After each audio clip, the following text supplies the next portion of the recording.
श्री श्री राधा गोविंद भगवान की, श्री श्री राधा श्याम सुंदर जी की, श्री कृष्ण बलराम की, श्री वृंदावन धाम की, श्री गोवर्धन धाम की, श्री बरसाना धाम की, श्री गोपेश्वर महादेव की, श्री वृंदा देवी की, श्री राधा कुंड श्याम कुंड की, श्री श्री लाडली लाल की, श्री श्री नंदगांव कृष्ण बलराम की। जय जय श्री राधे श्याम। ओम नमो भगवते वासुदेवाय।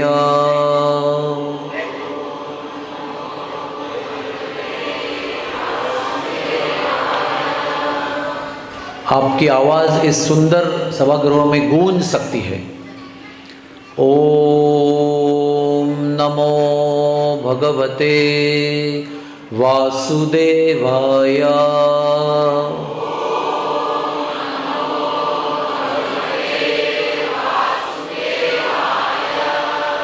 ओम नमो भगवते वासुदेवाय।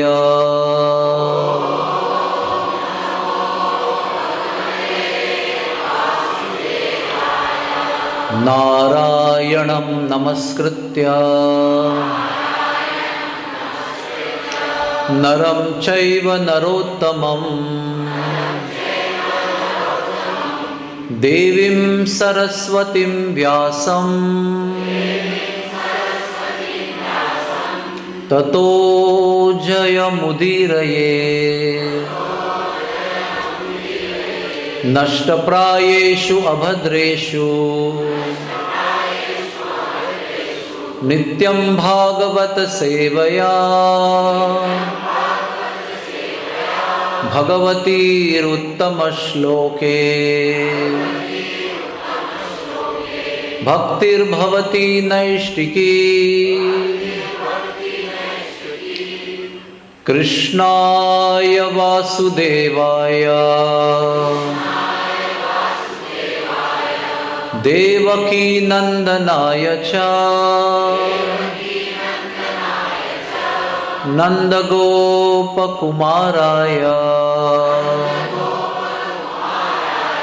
गोविंदाय नमो नमः। गोविंदाय नमो नमः। तप्त कांचन गौरांगी राधे वृंदावनेश्वरी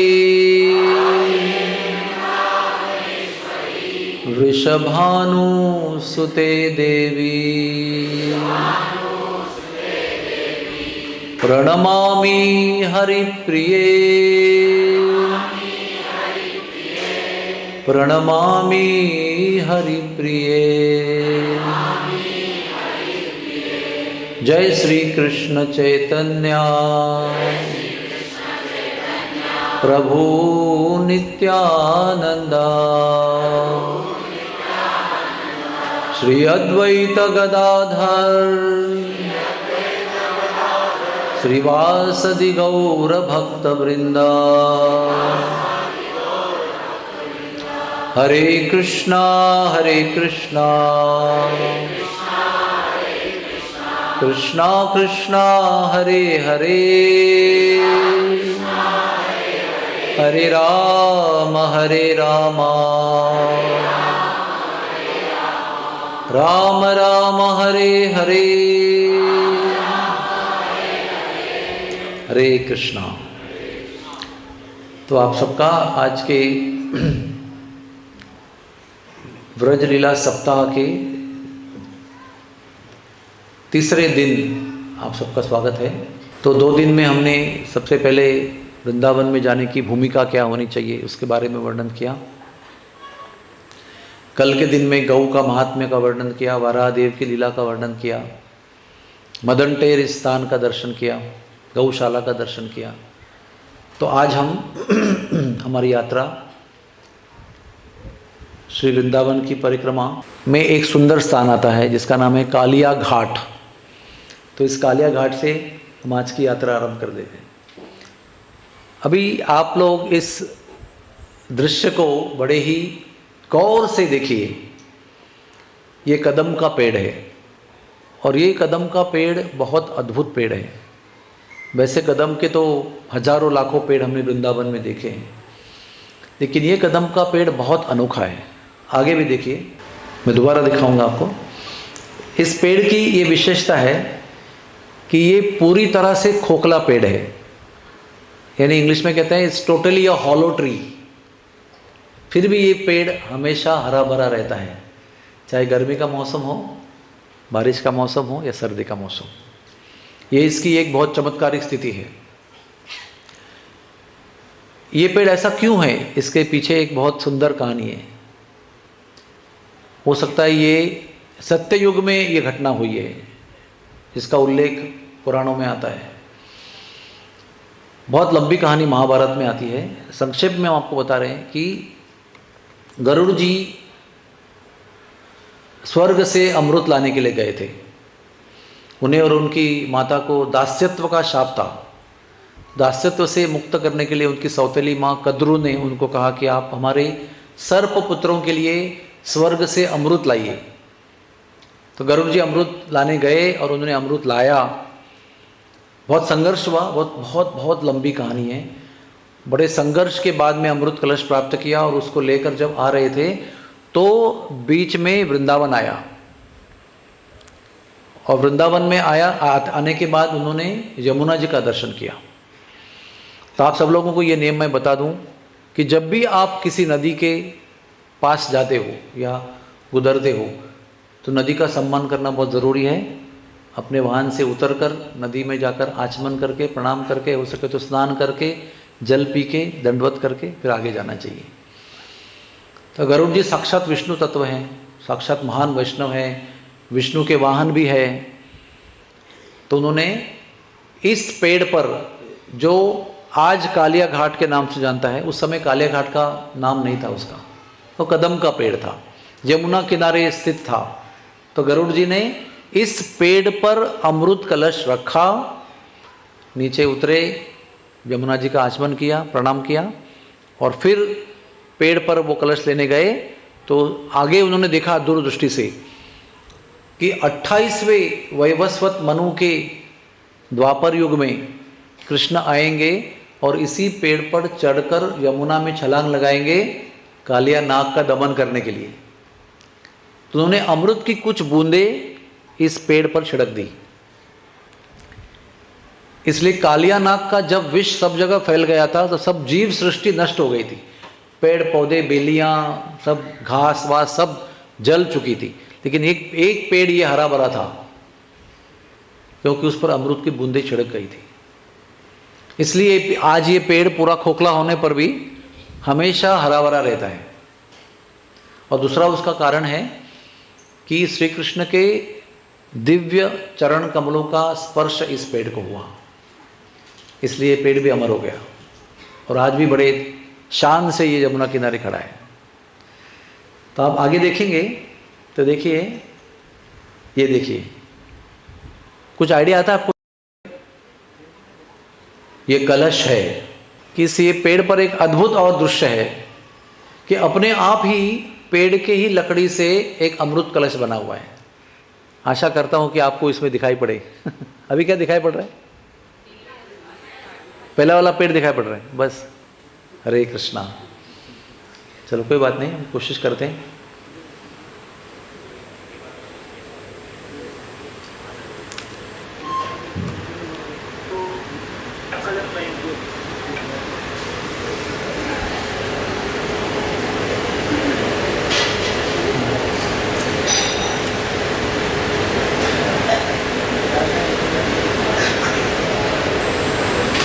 अभी दिखाई पड़ रहे हैं? कलश दिखाई पड़ रहे हैं? नहीं। तब तक आप भगवान के नाम का जप करो। हरे कृष्णा कृष्ण कृष्ण हरे हरे, हरे राम। और कहीं हाथ मत लगाना। हरे कृष्णा कृष्ण कृष्ण हरे हरे, हरे राम राम राम हरे हरे।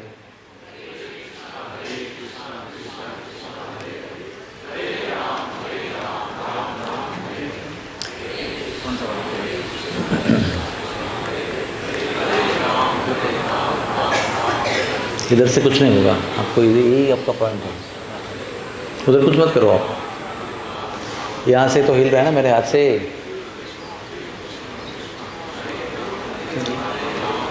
कोई बात नहीं, उसको भूल जाओ।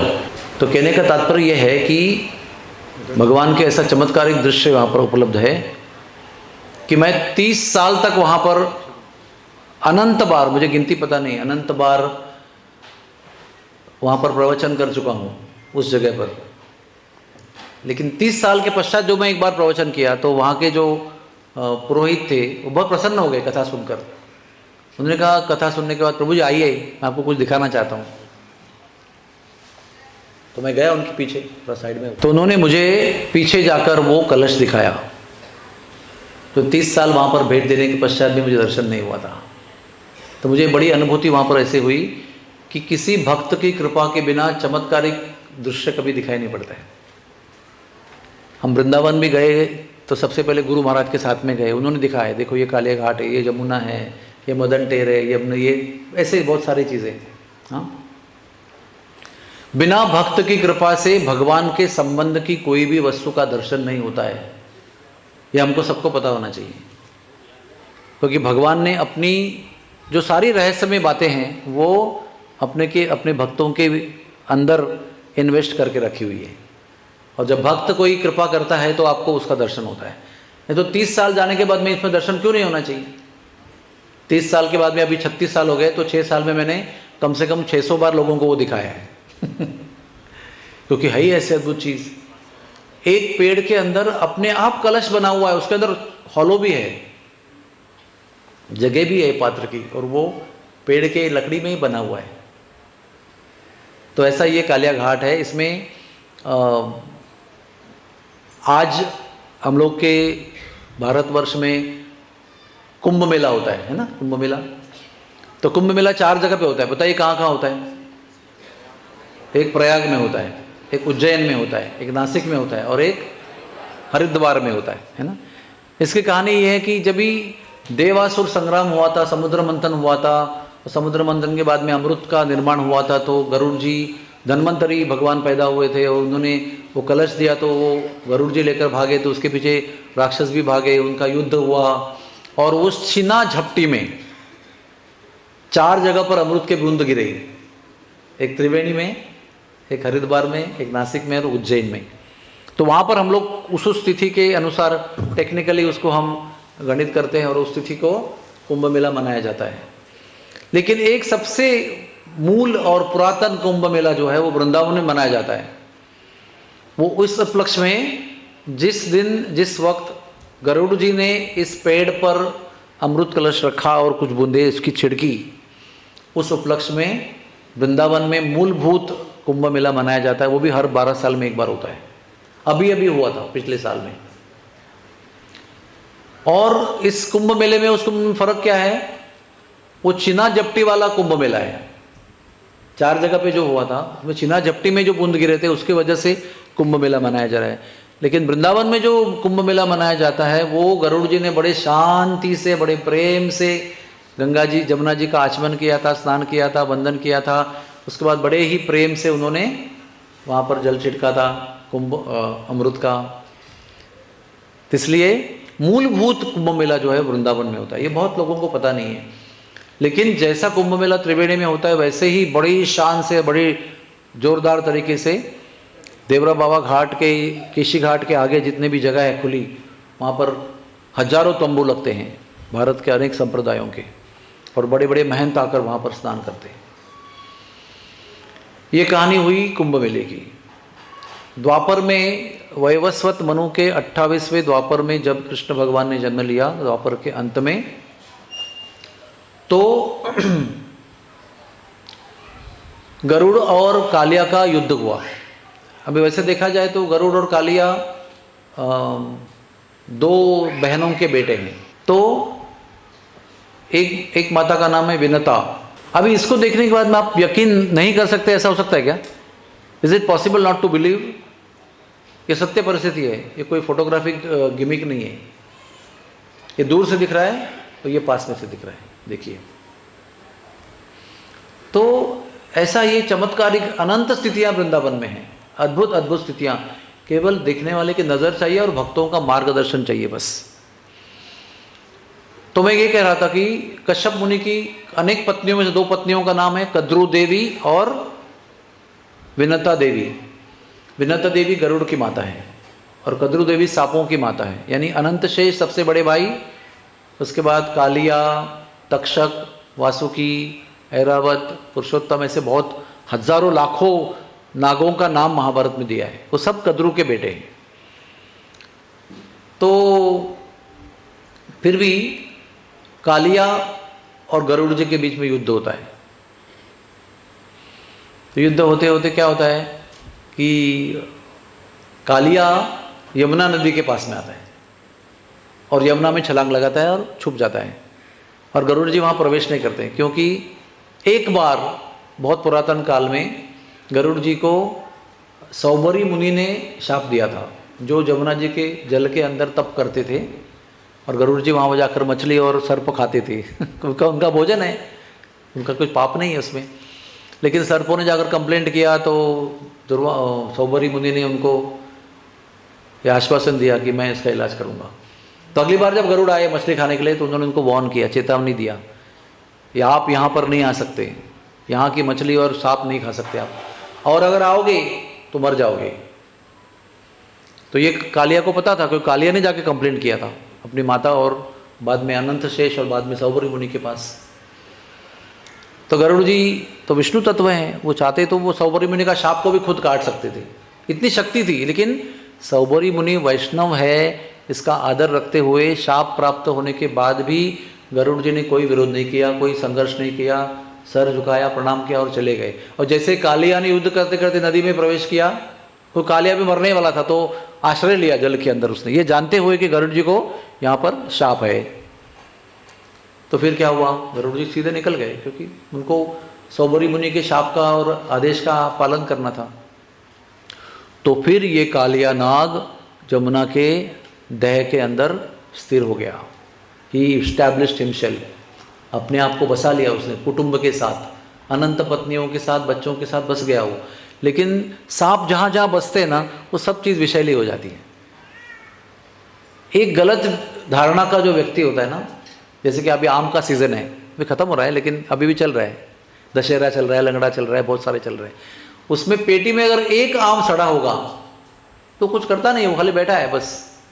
तो सड़ा हुआ आम एक बैठा हुआ 50 आम को भी सड़ा देता है, और एक अच्छा आम अगर सड़े हुए आम में बैठा हुआ है तो सबको पका नहीं देता है, वो खुद सड़ जाता है ना। तो बुराइयों का असर इस दुनिया में बहुत ज़्यादा होता है, बहुत जल्दी। तो सांप कालिया बसने के पश्चात ऐसा भयंकर कालकूट विष उसमें जल में फैल गया कि सारी जीव सृष्टि जल के अंदर की, इन सांपों के अलावा, और जल के बाहर किनारे में जितने पौधे, पेड़, बेलियां, घास जितने भी थे, सब जलकर राख हो गए। यहाँ तक कि जमुना के ऊपर से कोई पंछी भी उड़ता था ना, तो उस विष के बाफ के प्रभाव से मरकर नीचे गिरता था पानी में। जल का स्पर्श भी जरूरत नहीं है, जल के ऊपर जो खोलता हुआ जल था विष के वजह से, इतना खतरनाक पॉइजन था उसके अंदर, उसके बाफ में जो भी पक्षी आया तो भी मर के खत्म हो जाता था। तो कृष्ण भगवान तो सब जानते हैं, तो उधर नंदगांव में लीला कर रहे हैं, उनको पता है यहाँ पर वृंदावन में लोगों के जीवन में आतंक हो रहा है। तो उन्होंने वहाँ पर एक गेंद खेलना शुरू किया। उस एक गांव है, उसका नाम है, 4 नाम है उस गांव के, एक ही गांव के, गिडो, गीडोह, दूसरा नाम है गेंदोवा, क्योंकि भगवान वहाँ पर गेंद खेला करते थे, इसलिए उसका नाम है गेंदोवा। और एक नाम है गानबन। गानबन यानी जहाँ पर सभी ब्रजवासी बालक जो है वो गाते थे बैठकर, ऐसी गोष्ठी करते थे कि ब्रह्मा, शिव जी, देवता, गंधर्व, यक्ष, किन्नर, ये किम पुरुष, ये सब लोग वहाँ पर दिग्मुड़ हो जाते थे, यानी कि they would be stunned to hear the singing of the cowherd boys. तो वो गानबन में, नाम है ना गेंदोवा, तो सब लोग गेंद खेल रहे थे। तो अभी मेरी गेंद आपकी गेंद, सब लोग ऐसे उछाल रहे थे उसको, मैं आपकी तरफ उछाल रहा हूँ, मेरी तरफ उछाल रहा है, मैं इसकी तरफ उछाल रहा हूँ। तो श्रीदामा की गेंद थी वो, उस समय श्रीदामा की गेंद के साथ खेल रहे थे। तो भगवान ने जब उस गेंद को पकड़ा, जब उनकी ओर फेंका गया, तो भगवान ने उस गेंद को ऐसा फेंका कि सीधे वो गिडो, नंदगांव में है वो गांव, वहां से सीधा वृंदावन में कालिया घाट में जमुना जी में गिर गया वो जाके, इतना दूर गिराया। तो श्रीदामा ने बहुत हल्ला मचाया, अरे मेरी गेंद वापस ला के दो, अरे मेरी गेंद वापस ला के दो। तो भगवान ने कहा मेरे पास और नई गेंद है, वो ले लो। उस गेंद में क्या रखा है? बच्चे कैसे बोलते हैं, मुझे मेरी ही गेंद चाहिए। तो ठीक है, इतना जिद करते हो, चलो सब लोग चले वहां से। चलते चलते चलते कालिया के घाट के पास आए, चल के गए, सब गायें भी चल के गई पीछे पीछे, सब लोग थक गए। तो सीधे जाकर जमुना जी का जल पिया उन्होंने, प्यास लगने के बाद। तो क्या हुआ बताइए? सारे ग्वाल बाल एक साथ मूर्छित नहीं हुए, मर गए। जिस विष की बाप का स्पर्श होने से पक्षी मर जाते थे, तो उस पानी को पीने से कौन बच सकता है? और उस दिन एक और अद्भुत बात थी, उस दिन बलराम जी का बर्थडे था, उस दिन बलराम जयंती थी, यानी श्रावण पूर्णिमा का दिन था वो। तो रोहिणी माता ने अपने प्रिय बलराम जी को बोला कि आपका बर्थडे है, आपको अभिषेक होना है आपका, और साधु संतों को दान देना है, उनका आशीर्वाद लेना है, तो आप मत जाना आज गौचारण करने के लिए, कृष्ण को जाने देना।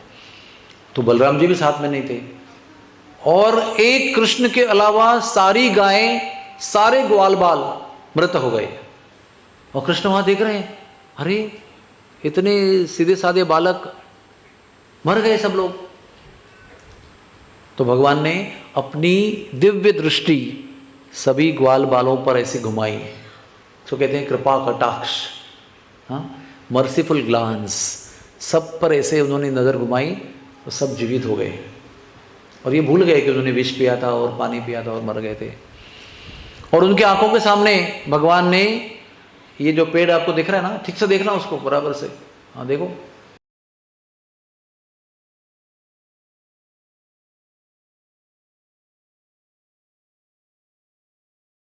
इस पर भगवान चढ़े। और कहते हैं जैसे पहलवान होता है ना, पहलवान वो क्या करता है, जब कुश्ती खेलने का समय आता है ना, तो जो ऊपर ऐसा वस्त्र पहना ना, मैंने पहना ऐसा, उसको निकाल के कमर में बांध लेते हैं ऐसे, गांठ है वैसा, और फिर ऐसे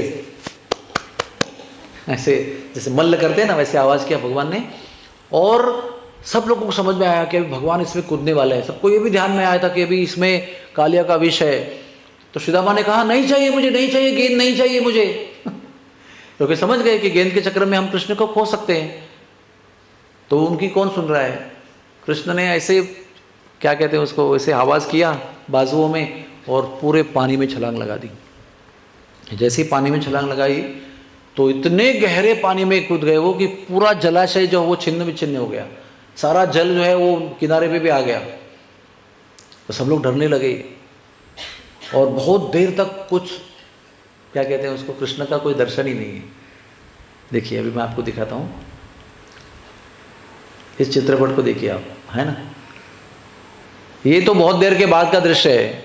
बहुत देर, 2 घड़ी तक कृष्ण का दर्शन ही नहीं हुआ। और 2 घड़ी के बाद में क्या हुआ, जल के ऊपर एक खून का लहर आ गया पूरा ऐसा। तो अभी पता नहीं कालिया का खून है कि कृष्ण का खून, नोबडी न्यू। और अंदर बहुत घमासान युद्ध हुआ। श्रीमद् भागवत में 10वें स्कंद में बहुत सुंदर विस्तार पूर्वक इसका रोमांचकारी वर्णन दिया है। सभी लोग सांस रोककर देख रहे थे। उतने में खबर पहुंची नंदगांव में, रोहिणी मैया को, बलराम की मैया को, बलराम को, नंद बाबा को, सबको खबर पहुंच गई कि कालिया को मारने के लिए कूद गया है। तो सब लोग वहां से भाग के आए बलराम जी को लेकर। कैसे आए वो? ग्वाल बालों के और गायों के चरण चिन्हों को फॉलो करते करते वो आए। कोई उनका जीपीएस नहीं था, ये अद्भुत जीपीएस है। कृष्ण के चरण कमल बलराम देख रहे हैं, और गायों के चरण कमल सब ग्वाल बाल देख रहे हैं। कि रोज वो तो ग्वाल बाल है ना, उनको पता है कैसे ढूंढना है रास्ता, जंगल में कैसे चलना है। तो ये चरण चिन्ह ढूंढते ढूंढते पहुंच गए। यशोदा पहुंच गई और देखा तो खून का लहर नदी में आ गया। तो वो बोले मैं अभी जा रही हूँ जमुना जी, मुझे क्यों जीना है? अगर मेरा बालक जीवित नहीं तो मैं जीवित नहीं रहना चाहती। नंद बाबा भी कूदना चाहते हैं, सब गोपियाँ उनको पकड़ रही हैं, जाने नहीं दे रही है। तो जाने भी दे नहीं रही है और कुछ भी नहीं हो रहा है। तो यशोदा माता बेहोश हो गई। नंद बाबा बेहोश हो गए। आप सोच सकते हैं इतना भयंकर स्थिति थी वो कि कृष्ण है कि नहीं, दर्शन ही नहीं हो रहा है। कुछ देर बाद अंदर बहुत मुक्का मारी हो गई और भगवान ने कालिया के क्या कहते हैं कॉइल्स में से निकलकर उसके सर पर छलांग लगाई। उसके हजारों फन थे, वो हजारों फन विष से भरे हुए थे। तो भगवान ने उस फनों पर नृत्य करना शुरू किया। अब इसके पीछे भी छोटी सी कहानी है। एक बार राधा रानी कृष्ण की नृत्य की गुरु है और जमुना किनारे राधा रानी ने कृष्ण भगवान को नृत्य सिखाया है। और हमारे कृष्ण भगवान इतने, अपनी लोकल भाषा में क्या कहते, इतने चालू थे कि राधा रानी का संग बहुत देर तक मिलना चाहिए, इसलिए इतने होशियार होने पर भी जानबूझकर रॉन्ग स्टेप डालते थे। अभी समझो आपने एक स्टेप दिखाया और तुरंत सीख गया तो क्लास खत्म। तो क्लास लंबा चलना चाहिए, राधा रानी का सम लंबा मिलना चाहिए, इसलिए वो जानबूझकर स्टेप्स रॉन्ग डालते थे। और राधा रानी इतनी भोली भाली बार बार सिखाती थी उनको, लेकिन कुछ देर बाद में उनको समझ में आता था कि ये चालाकी कर रहा है, तो वो रूठ कर चली जाती थी।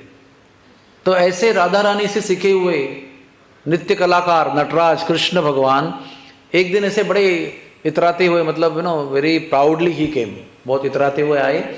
तो गोपियों ने कहा इतना क्यों इतराते हो, why are you so proud. तो कहता है कि ये जो स्टेप मैं चला रहा हूँ ना, ये मेरी खुद की प्रोडक्शन है, ये राधा रानी से सीखा नहीं हूँ मैं, ये मेरा खुद का नृत्य है। तो गोपियों ने कहा इतना तुमको अपने खुद की कला पर गर्व है तो हमको ऐसा एक नृत्य दिखाओ जो दुनिया में आज तक किसी ने नहीं किया होगा। मतलब कैसा, दुनिया में नृत्य कैसे करते हैं, उसके लिए स्टेज चाहिए, उसके लिए एक फर्म ग्राउंड चाहिए, तभी सभी नृत्यांगनाएं नृत्य वाले नाच कर सकते हैं। अगर समझो उनको बोला पानी में नृत्य करो, नृत्य कर सकते हैं क्या? तो पहले नीचे चला आएगा ना आपका। या आप बोलेंगे कि नरम नरम कीचड़ के अंदर नृत्य करो भीगे हुए, तो भी नहीं कर सकते। अभी आप एक गद्दी पर चल भी सकते नहीं, आप कैसे आए पता है ना आपको, ऐसे ऐसे ऐसे पकड़ के आए ना आप, क्योंकि वो स्थिर नहीं है प्लेटफॉर्म। तो इतने भी प्लेटफॉर्म पर हम लोग नृत्य नहीं कर सकते हैं। तो कृष्ण ने कहाँ नृत्य करना शुरू किया, कालिया के फन पर। और कैसा होता था, इतने कोमल उनके चरण कमल, जिनका केवल विचार करके भी गोपियां रोती थी। अरे इतने कोमल मक्खन जैसे मुलायम चरण कमल जब भी वृंदावन के पत्थर कंकड़ कांटों पर चलेंगे तो कितना कष्ट होगा, ये कष्ट सोचकर ही गोपियां रोती थी। और वो चरण कमल, कोमल कोमल चरण कमल, मक्खन से भी मुलायम, कालिया के सर पर पड़ रहे हैं, तो उनको तो बड़ा आनंद आना चाहिए ना उसको, इतना नरम नरम पैर गिर रहे हैं। नहीं, हर एक चरण कमल के साथ वज्राघात हो रहा है उसके ऊपर। वज्र जानते हैं आप, इंद्र का वज्र, हाँ, थंडर बोल्ट कहते हैं उसको। दूर से लग रहा है कि कोमल चरण चल रहे हैं और कालिया को अनुभूति हो रही है कि हर एक फन पर वज्र आघात हो रहा है, तो उसमें अग्नि के रूप में विष बाहर निकल रहा है और जो टना हुआ फन है वो ऐसे गिर जाता था। मतलब पैर रखते ही जो प्लेटफॉर्म है वो नीचे जा रहा है और उस पर वो डांस कर रहे हैं। तो सब गोपियां ऐसे देखने लगी, हाँ उन्होंने का वादा किया था कि एक दिन ऐसा अद्भुत नृत्य दिखाऊंगा। तो भगवान ने बहुत देर तक नृत्य किया और एक एक फन पर अपना पैर रख रख के एक एक पैर से उस सारे विष को निकाल दिया, अग्नि निकली उसमें से। कालिया का इतना वेदना हुई, कालिया को हर एक पैर को सहन करते हुए, आघात सहन करते हुए, दर्द सहन करते हुए कालिया को मृत्यु जैसी मरणांतिक पीड़ा हो रही थी। और फिर सारे फनों को भगवान ने गिरा दिया और सब वो गिरते हुए उठते हुए गिरते हुए फनों पर भगवान ने ऐसा अद्भुत नृत्य किया। और आपने कभी सांप को हाथ लगाया क्या किसी ने, गलती से, प्रेम से, खेल खेल में? वो चिकना चिकना होता है सांप, स्लिपरी होता है, स्लिपरी बहुत। अभी आपको अगर फिसलन पहाड़ी पे अगर डांस करने को बोलेंगे तो आप एक मिनट के अंदर नीचे गिर जाएंगे। ऐसे फिसलन पहाड़ी पे कृष्ण नृत्य कर रहे हैं और इतना अद्भुत नृत्य कर रहे हैं कि देवता लोग आकाश में इकट्ठा हो गए। जो डांस में एक्सपर्ट है, एक गाने वाले होते हैं गंधर्व, एक नाचने वाले होते हैं किन्नर, एक वाद्य बजाने वाले होते हैं, हाँ, ये किम पुरुष, यक्ष, ये सभी गाने बजाने वाले में सब में एक्सपर्ट है। गाना बजाना, नृत्य करना, वाद्य बजाना, सब एक्सपर्ट है। सब आकाश में जमा हुए और जिस तान और जिस सुर पर कृष्ण भगवान नृत्य कर रहे थे वो उसको मैच करने का प्रयास कर रहे थे अपने वाद्यों से, but they could not match the melody. हाँ, वो तान और सुर को मैच नहीं कर सके, वो अपना बजाते रहे और कृष्ण अपना गाते रहे। और ये अद्भुत नृत्य देखकर गोपियों को भी इच्छा हुई कि अरे हमको भी नाचना चाहिए। तो भागवत में नहीं कि बाकी शास्त्रों में लिखा है कि भगवान ने कुछ गिने चुने गोपियों को लिया उसके सर के ऊपर और उनके साथ उधर रास नृत्य किया, रास डांस, रास लीला किया कालिया के सर के ऊपर। और अभी कालिया कृष्ण के चरणों का वज्राघात सहन करके करके मरने ही वाला था, तो उसकी पत्नियां हाथ जोड़कर अपने बच्चों को सामने करके भगवान के सामने आई और बहुत सुंदर भागवत में उनके मुख से प्रार्थनाएं प्रस्तुत हुई हैं। वो भगवान की बड़ी भक्त थी, उनका पति भक्त नहीं था लेकिन वो भक्त थी भगवान की। और उन्होंने अपनी पत्नी की जीवन को बचाने के लिए कृष्ण के लिए बहुत प्रार्थनाएं की, बहुत स्तुति की भगवान की। बोले हमारे पति बहुत पापी हैं, आप उन पर कृपा कीजिए, हमारा सुहाग बचा के रखिए। तो भगवान ने उनकी प्रार्थना देखकर कालिया को जान से मारना छोड़ दिया। इसलिए हम सबको अगर बचना है तो कोई ना कोई भक्त हमारे लिए प्रार्थना करना चाहिए। Please make understand this very nicely. हाँ, हम अपने आप प्रार्थना करेंगे चीखेंगे तो शायद अपनी प्रार्थना नहीं सुनेंगे भगवान, लेकिन कोई दयालु कृपालु भक्त या अनेक भक्त जो हम पर प्रेम करते हैं, हम उन पर प्रेम करते हैं, अगर वो भगवान के लिए भगवान से हमारे लिए प्रार्थना करेंगे तो फिर भगवान उनकी प्रार्थना सुनकर हमें माफ़ कर सकते हैं। यही हुआ, कालिया बच गया क्योंकि उनकी पत्नियां भक्त थी। हमारे घर में भी ऐसा ही है, हमसे ज़्यादा भक्त हमारी पत्नियां हैं और हमें आशा है कि अगर हम नहीं पहुँचे तो हमारी पत्नियां हमको भगवान के पास पहुँचाएंगी, उनकी कृपा से हम भगवान के चरणों में पहुँचेंगे। तो ये विशेषता है। तो फिर भगवान ने फिर कालिया को मारने का प्लान कैंसिल कर दिया और कालिया बच गया। आप सोच सकते हैं वो कितना थका होगा, इतना मार खा के, इतना आघात सहन करके बड़ा थक गया था वो, और बाल बाल बचा ना, मतलब अभी मरने वाला था वो भी, कितना उसने एंग्जाइटी का एक्सपीरियंस किया होगा, अभी बच गया पूरा। तो भगवान ने कहा तुम जाओ अभी यहाँ से, कालिया घाट से चले जाओ, क्योंकि कालिया का पूरा जो देह है वो तुमने विष से पूरा कलुषित कर दिया है, दूषित कर दिया है, यहाँ पर जीव सृष्टि सब खत्म हो गई है। लेकिन कालिया तब तक इतना दुख सहने करने के बाद में सब परम शुद्ध हो गया वो, इस वेदना को सहने के बाद, और भक्त बन गया। तो भगवान की स्तुति करने लगा एक भक्त की तरह। उसको वहाँ से जाने का मन नहीं कर रहा था। दो कारण थे, एक तो भगवान के चरणों की कृपा प्राप्त करके बहुत पुनीत हो गया था, वो आनंदी हो गया था, पत्नियों के प्रति भी कृतज्ञ था, वो बहुत ऋणी था। और दूसरा, उसको जाने का दिल नहीं था क्योंकि उसको पता था अगर बाहर निकलूंगा जमुना जी के तो क्या होगा, क्या होगा, गरुड़ जी वेट कर रहे होंगे उसके लिए, बाहर आ जा तो उसने भगवान से कहा कि मैं बाहर जाऊंगा तो गरुड़ जी मुझे वध कर देंगे मेरा, मैं तो छुप के बैठा हूँ उसके भय से। तो भगवान ने एक सुंदर उसको उत्तर दिया, तुम्हें दिखाई नहीं पड़ता होगा लेकिन हम सब देख रहे हैं कि मैंने जो नृत्य किया तुम्हारे सर के ऊपर, तुम्हारे हर फन मेरे चरणों का चिन्ह देखेगा तो आपको मारेगा नहीं, आपको वंदन करेगा वो। क्या आपने भगवान की अनोखी कृपा प्राप्त की है कि भगवान ने आपके सर पर नृत्य किया है ना।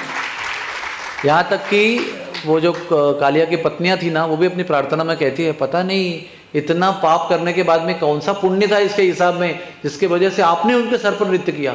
अरे आपके चरण कमल प्राप्त करने के लिए ऋषि मुनि युगों युगों तक तपस्या करते हैं, फिर भी उनके चरण कमल क्या, चरण कमल के नाखून से निकलने वाले अनंत कोटि किरणों में से एक किरण भी नजर नहीं आता है उनको। ऋषि मुनियों को तपस्या करने वाले, तो कोई राक्षस नहीं है वो, भगवान का द्वेषी करने वाले भी नहीं है, विषैले भी नहीं है। और ऐसे चरण कमल के नाखून से निकलने वाले किरणों को तो भूल जाओ, साक्षात चरण कमल भगवान स्वेच्छा से उसके सर पर धारण करवा रहे हैं। और इतना प्रेममयी, इतना सुंदर नृत्य किया कि देवता भी हैरान हो गए। तो वो भी आश्चर्यचकित है उनकी पत्नियां, कैसा क्या पुण्य किया हमारे पति ने। तो इसको अनन्य कृपा कहते हैं। और बच गए अपनी पत्नियों की प्रार्थना की वजह से। तो फिर भगवान ने जब आश्वस्त किया तो फिर वो वहाँ से निकले हैं, लेकिन उनकी पत्नियों को और उसको दोनों को ही ब्रिज के बाहर जाने का दिल नहीं हो रहा था। तो आगे एक जगह है जो हमारी स्लाइड में नहीं है, लेकिन उसका नाम है अजय वन। हाँ, अजय वन, उस अजय वन में वो रुके जाके वो, क्योंकि उनके कहते ना पैर आगे नहीं बढ़ रहे थे उनके। तो उसी अजय वन में अघासुर का वध भगवान ने किया था। तो वहाँ पर जाके कालिया नाग रुके और बहुत दिन के बाद में फिर आदेश था इसलिए वो निकल गए। और किसी को पता है वो कालिया नाग कहाँ गए वहाँ से? आज भी कालिया नाग जीवित है। हमारे विश्व में एक आइलैंड है, फिजी आइलैंड, उसका नाम है रमणक द्वीप। शास्त्र में लिखा है रमणक द्वीप। उस रमणक द्वीप ने भगवान ने उसको आदेश दिया था कि वहाँ जाके बसो आप। और रमणक द्वीप में आज भी कालिया बसे हुए हैं, लेकिन वो कालिया राक्षस नहीं है, कालिया द्वेषी नहीं है, कालिया परम भक्त वैष्णव है वहाँ पर जो रुके हैं। और उस देश की जो क्या कहते हैं उसको, पूजनीय वंदनीय विग्रह है भगवान का, मतलब पूजनीय वंदनीय विग्रह है, वो कालिया है। He is the worshipable deity of Fiji island. और आज भी उसकी पूजा होती है फिजी आइलैंड में। बहुत विशाल नाग की मूर्ति बना के रखी है जलाशय के अंदर, और कालिया आज भी वहाँ पर निवास करता है एक भक्त बनकर। तो ये कालिया घाट जो है आप दर्शन कीजिए, देखो ये सब कालिया का मूर्ति बना के रखा हुआ है वहाँ पर, देखिए दर्शन कीजिए। ये अमृत कलश का दर्शन कीजिए। अच्छा, तो कालिया की इस कथा से हम क्या सीख सकते हैं? कालिया जो है वो द्वेष का प्रतीक है। कालिया का विष जो है वो मत्सर, द्वेष, एनवी इसका प्रतीक है। और शास्त्र में लिखा है कि ये जो द्वेष है इसी के कारण हम लोग यहाँ पर अभी जी रहे हैं पृथ्वी पर। ये मनुष्य शरीर धारण करके हम लोग भौतिक दुनिया में क्यों जी रहे हैं? भगवान और भगवान के भक्तों के प्रति द्वेष के कारण जी रहे हैं। आज हम जानते भी नहीं हैं कि हमारे अंदर भगवान के प्रति द्वेष है। हम सोचते हैं भगवान के भक्त हैं हम, वी लव हिम। लेकिन जब कोई परीक्षा होती है तो उस परीक्षा में पता चलता है कि हमारा अधिक हमारा प्रेम जो है हमारे धन पर, हमारे यश पर, हमारे कीर्ति पर, हमारे अधिकार पर है। और जब भगवान उस अधिकार को छीनना चाहते हैं तो हम लड़ते हैं भगवान से, जूझते हैं प्रति परिस्थिति से। हाँ, तभी हमारा अंदर का जो विष है मत्सर का वो बाहर आ जाता है। तो ये मत्सर जो है इसको नष्ट करना है तो कृष्ण की शरण में जाना पड़ेगा। जैसे नागपत्नियाँ गई भगवान के शरण में, अपने आप अपने बलबूते पर, अपनी साधना के बल पर हम हमारे अंदर के मत्सर को नष्ट नहीं कर सकते हैं। लेकिन अगर हम, जैसे कालिया के ऊपर भगवान ने नृत्य किया, वैसे अगर हमारे हृदय में अगर हम भगवान को नृत्य करने को, यानी जो भी करना है वो करने के लिए अनुमति देंगे तो ये विष एक एक दिन करके बाहर निकलेगा। जैसे धीरे धीरे एक एक कदम को लगते हुए एक एक फन से विष निकला, और फिर कुछ समय, बहुत समय के बाद कालिया विष रहित हो गया। He became bereft of all the poison. तब सब लोगों को इस जगह पर खड़े होते हुए देखिए, आपको मैं दिखाता हूँ। आप मन में सोचिए कि आप उस जगह पर हो, पेड़ के किनारे, पेड़ को वंदन करो। ये कल्प वृक्ष है। कल्प वृक्ष का अर्थ होता है जो भी आपकी भगवान के विषय में इच्छा है, वो सब इच्छाओं को पूर्ण करने वाले वृक्ष को कल्प वृक्ष कहते हैं। तो आप यहाँ पर प्रार्थना कीजिए कि भगवान, हमारे अंदर जो भी द्वेष है, बाकी लोगों के प्रति है, कंपिटिटर्स के प्रति हमारा द्वेष है, आपके प्रति द्वेष हो सकता है, आपके भक्तों के प्रति हो सकता है, संतों के प्रति हो सकता है। संतों के प्रति द्वेष क्यों हो सकता है? क्योंकि वो कहते हैं ये छोड़ दो, वो छोड़ दो, ये मत करो, वो मत करो। तो हमें उनका गुस्सा आता है कि ये हमें, तो हम गए थे आशीर्वाद मांगने के लिए कि हमारे बेटे की शादी हो जाए, और ये कह रहे हैं कि भजन करो भगवान का, ये सब माया है। तो वो गुस्सा आता है हमको। तो ये सारे प्रकार के द्वेष हमारे अंदर से नष्ट हो जाएं, आपके विषय में श्रद्धा, प्रेम और भजन भक्ति उत्पन्न हो, ये प्रार्थना करने का स्थान है। इस स्थान पर जो द्वेष से मुक्त होने के लिए प्रार्थना करता है वो मुक्त हो जाता है। आगे जाकर इस स्थान के पीछे एक सुंदर स्थान है जिसका नाम है समाधि, प्रबोधानंद सरस्वती ठाकुर की समाधि। संक्षेप में इनका परिचय ऐसा है कि दक्षिण भारत में जब चैतन्य महाप्रभु गए थे रंगनाथ जी के मंदिर में, तो वेंकट भट्ट नाम के भक्त के घर में रुके थे। 4 महीने चतुर्मास्य में उन्होंने वहाँ पर निवास किया, श्री रंगनाथ जी के मंदिर के प्रमुख पुजारी के घर पे, और दिन रात वहाँ पर कृष्ण कथा, कृष्ण कीर्तन किया। तो उस कृष्ण कथा के मंडली में 4 लोग थे।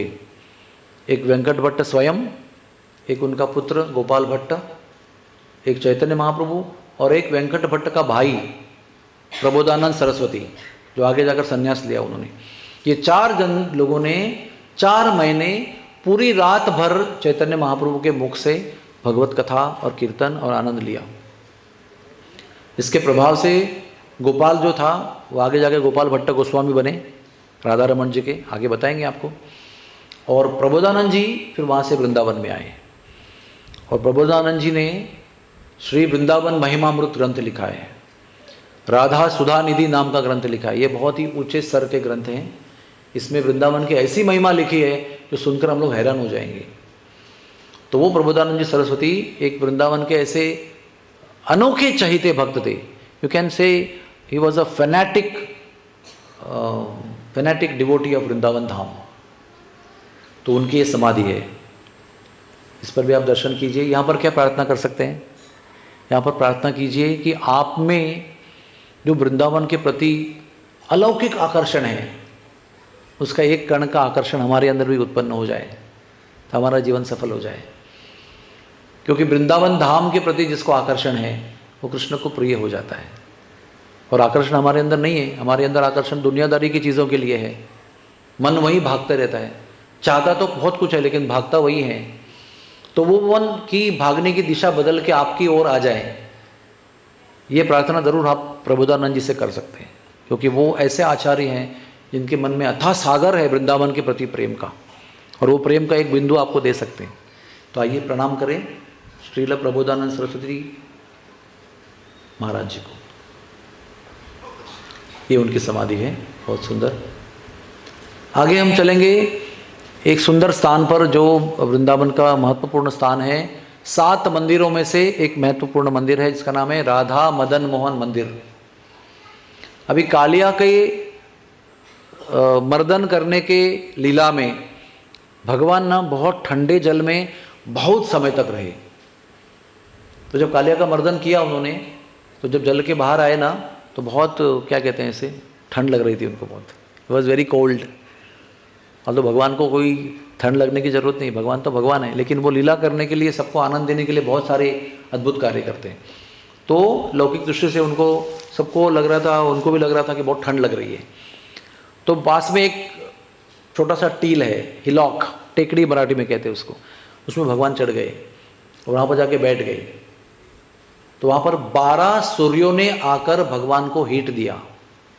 हमारे मेडिकल में उसको कहते हैं हीट फोमेंटेशन। कोई अगर बहुत सर्दी लग गया होगा ना तो उसको वो इनक्यूबेटर में रखते हैं और हीट देते हैं। तो पहले वो नॉर्मल टेम्परेचर हो जाता है, फिर उसका टेम्परेचर बढ़ता है, फिर उसको पसीना आता है, फिर वो ठीक हो जाता है। तो भगवान भी काँप रहे थे। तो एक सूर्य नहीं, 12 ब्रह्मांडों से 12 सूर्य आए, आदित्य, और उन्होंने भगवान को गर्मी दिया। पहले भगवान वार्म हो गए, उष्ण हो गए, फिर उनको पसीना आया। अब भगवान के पसीने को पसीना नहीं कहते हैं, उनको कहते हैं स्वेद जल, दिव्य स्वेद जल कहते हैं। भगवान दिव्य शरीर से जो पसीना निकलता है, हमारे शरीर से जो जल निकलता है उसको हम पसीना कहते हैं, जिसको बदबू आती है। जब भगवान के दिव्य शरीर से जल निकलता है, स्वेद जल, तो उसमें सुगंध आती है। तो वो सुगंधित जल भगवान के सारे छिद्रों से निकला और उस टेकड़ी से नीचे आकर एक सरोवर बन गया उसका नाम है प्रस्कंदन सरोवर। और जिस जगह पर भगवान बैठे थे उसका नाम है द्वादश आदित्य टील। द्वादश मतलब 12, आदित्य मतलब सूर्य, और टील मतलब वो जगह जहाँ पर भगवान बैठे थे। तो देखिए ये वो टेकड़ी है। ये मंदिर जो है वो ना जमीन के स्तर पर नहीं है, वो ऊपर के स्तर पर है, इट्स ऑन द हिल। और देखिए ये हम अभी ऊपर आ गए हैं। अभी देखिए एरियल व्यू, हाँ क्या कहते हैं उसको, ड्रोन व्यू। अभी ड्रोन व्यू के अंदर देखेंगे, देखो ये मैदान है, हाँ, और आपके लेफ्ट साइड में एक वाइट स्ट्रक्चर है, दिखाई पड़ रहा है आपको वाइट स्ट्रक्चर, छोटा सा वाइट स्ट्रक्चर है आपके लेफ्ट साइड में। वो जगह है जहाँ पर भगवान बैठे थे। ये देखो द्वादश आदित्य टील, इस जगह पर भगवान ने बैठकर सूर्यों से अपनी सेवा स्वीकार की थी। और फिर ये वो मंदिर है। इसकी मंदिर की भी छोटी सी कहानी है, वैसे तो बड़ी लंबी लंबी कहानी है, मैं आपको संक्षेप में बताऊंगा। सनातन गोस्वामी, 6 गोस्वामियों से एक प्रमुख गोस्वामी का नाम है सनातन गोस्वामी, और ये और उनके भाई रूप गोस्वामी दोनों बड़े ही विद्वान थे, बड़े अमीर थे। नवाब हुसैन शाह ये राजा थे उस समय, उत्तर उत्तर पश्चिम दिशा में, उनके राज्य में ये प्राइम मिनिस्टर और फाइनेंस मिनिस्टर थे दोनों। और इनके पास उस समय पर बड़े बोट भरकर सोने की मोहरें थी। We can not imagine also कितने होंगे उसके अंदर, इतने अमीर थे वो। लेकिन चैतन्य महाप्रभु के आकर्षण की वजह से सब कुछ छोड़कर, सब ब्राह्मणों में, गरीबों में धन बांटकर, केवल एक कोपिन पहनकर, जिसको हम लंगोटी कहते हैं, वो पहनकर वो वृंदावन में आए और पेड़ के नीचे निवास करने लगे। क्या कहते हैं उसके लिए? त्यक्त्वा तूर्णम अशेष मंडलपति श्रेणीम सदा तुच्छवा। इस विश्व के सबसे आकर्षक धन दौलत, अधिकार, पावर, सब कुछ छोड़कर, कैसे? तुच्छवत, इनसिग्निफिकेंट रूप में छोड़कर वो सब कुछ छोड़कर ब्रज में आए, भिक्षा मांगकर जीने के लिए, कोपिन पहनकर रहने के लिए, पेड़ के नीचे निवास करने के लिए। वो पेड़ भी कैसे? 3 दिन के ऊपर एक पेड़ के नीचे निवास नहीं करना है। आप बोलेंगे अच्छा पेड़ है, अच्छे फल है, अच्छी छाया है, तो यहीं पर बस जाओ, तो अटैचमेंट हो जाएगा, तो 3 दिन के बाद पेड़ भी बदली करना है। नो अटैचमेंट, अटैचमेंट केवल कृष्ण के लिए। ऐसे सनातन गोस्वामी इस टील पर, जो ऊपर आपको दिखाई पड़ रहा है ना, मैंने आपको दिखाया, इस टील पर जहाँ पर अभी मंदिर दिखाई पड़ रहा है, वहाँ पर वो रहने लगे। तो एक दिन वो भिक्षा करते थे। उस समय वृंदावन में भिक्षा करने के लिए कोई रहता ही नहीं था, वृंदावन पूरा जंगल था, तो भिक्षा करने के लिए मथुरा जाना पड़ता था। आज हम कल्पना भी नहीं कर सकते हैं, वृंदावन इतना पैक हो गया है। उस समय वृंदावन में एक गृहस्थ का घर नहीं था, केवल भजन करने वाले साधु रहा करते थे, जंगल में, गुफा में, पेड़ के नीचे, पेड़ के अंदर रहते थे। और ये हफ्ते में एक बार भिक्षा करने मथुरा जाते थे। तो एक बार भिक्षा करने गए तो एक घर पे, अभी थोड़ा सा आगे जाते हैं, ये जगह जो है ना, ये अद्वैत वट है। हाँ, इसकी कथा आपको पहले बताते हैं, फिर आपको उसका कनेक्शन लगेगा। तो अद्वैत वट में महाविष्णु के अवतार अद्वैत आचार्य नवद्वीप से, उधर से शांतिपुर से आकर भजन कर रहे थे, एकांत भजन। तो इस पेड़ के नीचे बैठकर वो भजन करते थे। ये वट वृक्ष है। तो भगवान उनके सामने, इस पेड़ के सामने प्रकट हो गए। मदन गोपाल जी, मदन मोहन जी, श्री कृष्ण भगवान प्रकट हो गए और उनसे बातचीत करने लगे कि मैं आपके साथ रहना चाहता हूँ, रहो। फिर अद्वैत आचार्य ने उनका काफ़ी सेवा किया बहुत दिन तक। फिर चैतन्य महाप्रभु वहाँ प्रकट हो गए, नवद्वीप में, बंगाल में। श्री कृष्ण स्वयं वहाँ पर जन्म लिए, चैतन्य महाप्रभु के रूप में, गौरांग महाप्रभु के रूप में। तो इनको आदेश हुआ मन से, तो ये जाने के लिए तैयार हो गए। तभी भगवान का क्या करना है, तो मथुरा में गए। वहाँ पर एक पुरुषोत्तम चौबे, पुरुषोत्तम चतुर्वेदी नाम के भक्त थे, बड़े अच्छे भक्त थे। मथुरा में बहुत चतुर्वेदी लोग रहते हैं, उनको चौबा कहते हैं, चौबे। हाँ, तो उनको उन्होंने सौंप दिया कि आप इनकी देखभाल करो, मैं जा रहा हूँ। तो वो और उनकी पत्नी इतना सुंदर सेवा करते थे इनकी कि डांटते भी थे उनको। डंडा लेकर उसकी मैया भागती थी, हे शरारत करते हैं बहुत, तो शैतान लड़का है, कभी टाइम पे भोजन करने में आता नहीं। भगवान को डंडा बिठाकर घर में खिलाती थी वो। और भगवान प्रत्यक्ष, कभी मूर्ति के रूप में, कभी प्रत्यक्ष रूप में मूर्ति से प्रकट होकर मथुरा में ग्वाल बालों के साथ खेलते थे जमुना किनारे में। मथुरा में जमुना बहती है ना, वहाँ से। तो टाइम पे नहीं आने पर ये पकड़ के, कान पकड़ के लेके आती थी और डंडा दिखा के उसको खिलाती थी, मक्खन मिश्री सब कुछ। तो एक दिन ऐसे ही लेट आए भगवान, खेलकर न मानते हुए पकड़ के लाया उसको, और डंडा दिखाकर ये बुढ़िया जो है, कृष्ण जो मदन मोहन जी है, उसको भोजन करा रही है। उस समय उनके दरवाजे में सनातन गोस्वामी पहुंचते हैं, भगवती भिक्षान देही। तो क्या देखते हैं, अरे भगवान को डंडा दिखाकर, और भगवान काँप रहे हैं, ऐसे खा रहे डर डर के। तो कहते हैं, भैया ऐसे भगवान की सेवा नहीं करते हैं, बहुत बड़े नियम होते हैं उसके अंदर, आप तो डंडा दिखा रही है भगवान को। तो मैया इतनी भोली भाली थी, वो साधु की बात इतना आदर करती है, तो मान गई, बोली मैं तो गलत कर रही हूँ। तो बोलो बाबा कैसे करनी है, तो बाबा ने समझाया ऐसे ऐसे करना है। तो भगवान को अच्छा नहीं लगा कि साधु महाराज ने आकर, जो हमारा लीला चल रही थी प्रेम की, उसको आके बाधा डाली, उसको ऑफिशियल कर दिया, पूरा फॉर्मल बना दिया। अच्छा, क्या कहते हैं उसको, स्पॉन्टेनियस जो है ना, वो स्फूर्त सेवा चल रही थी भगवान की। तो फिर भिक्षा दी वो और चले गए सनातन गोस्वामी। तो रात को भगवान स्वप्न में आए, मदन गोपाल जी, और बहुत डांटे सनातन गोस्वामी को तुम क्या समझते हो, वो मैया से बड़े भक्त हो क्या तुम? हाँ, मैया मुझे उतने प्रेम से रखती थी, वात्सल्य भाव से हमारा रोज का आदान प्रदान चलता था, उसका डांटना इतना मधुर, मुझे इतना अच्छा लगता था, उसकी डंडा देखकर भोजन करने में मुझे इतना आनंद आता था। तुमने आकर सारा आनंद बिगाड़ दिया।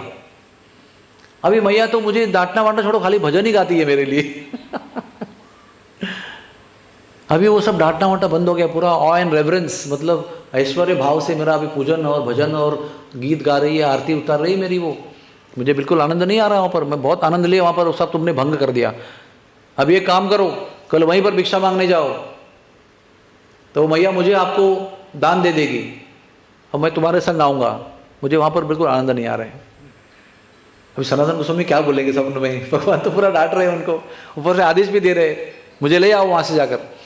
उसी समय उस मैया के स्वप्न में भी आए, बोले वो कल जो बाबा आएगा ना उसको मुझे दे देना, मुझे अभी उसके साथ जाने की इच्छा है। तो मैया बहुत रोई, बहुत रोई, बहुत रोई। मैया को लगा कि मैंने उसको इतना डांटा ना, इसलिए बड़े परेशान हो गए, अभी रहना नहीं चाहते, अभी जाना चाहते हैं, क्या करें, अभी ठाकुर जी की इच्छा है। तो अगले दिन बाबा वही आ गए, प्रकट हो गए वापस, भगवती भिक्षान देई। तो बड़े रोते रोते वो मूर्ति उन्होंने बाबा के गोद में दी, और मदन मोहन जी भी बिल्कुल प्रेम से निकले उनके साथ। अभी रास्ते में बातचीत हो रही है, मदन मोहन जी कह रहे हैं कि महाराज जी बोल रहे हैं सनातन गोस्वामी, देखो मदन मोहन जी, आपको तो मक्खन चाहिए, मिश्री चाहिए, मीठा चाहिए, सब कुछ चाहिए, मेरे पास कुछ नहीं है, मैं तो भिक्षा मांग के आने वाला हूँ, 7 दिन में एक बार भिक्षा मांगता हूँ, वो भी कुछ ना थोड़ा आटा लेके आता हूँ, जमुना जी में उसको भिगाता हूँ उसकी गोली बनाता हूँ और कंडे और लकड़ी का आग जला के उसको भूनता हूँ, और बिना नमक मिर्ची किसी के भी ऐसे ही भून के खाता हूँ भोग लगा कर।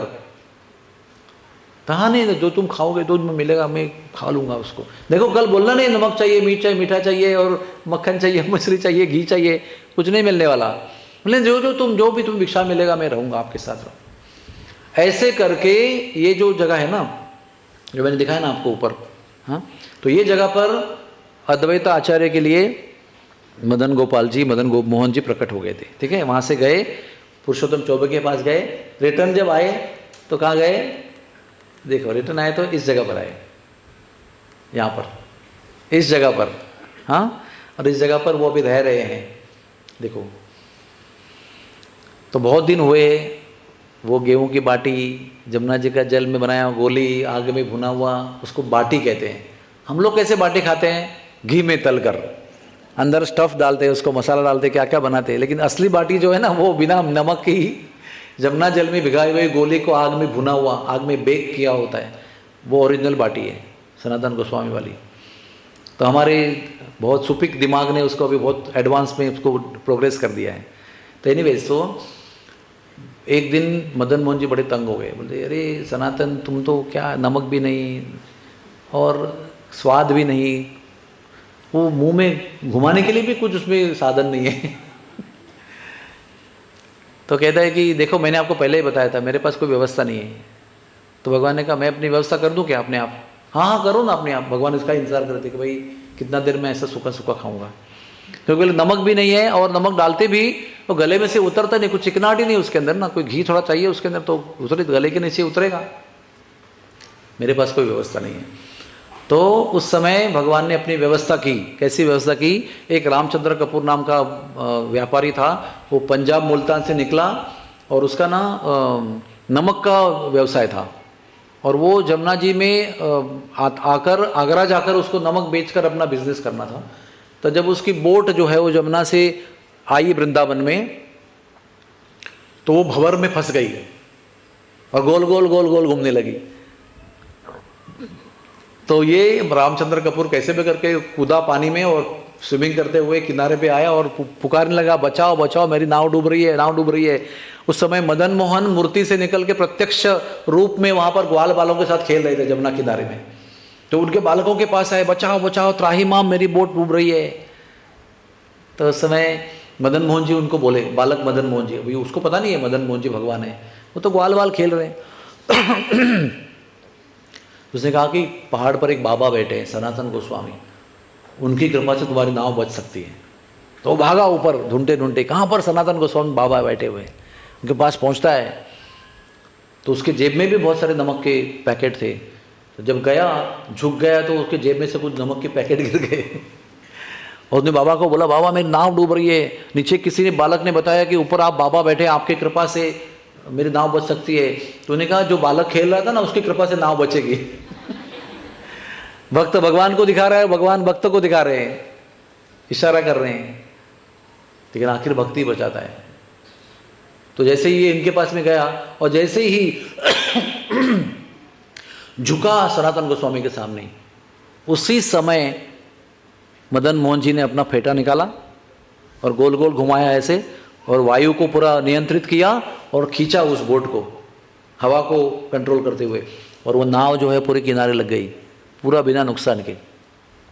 वो भाग के नीचे आए, देखा तो नाव बीच मझधार में फंसी हुई थी, वो बीच में आ गई, मतलब किनारे में आ गई।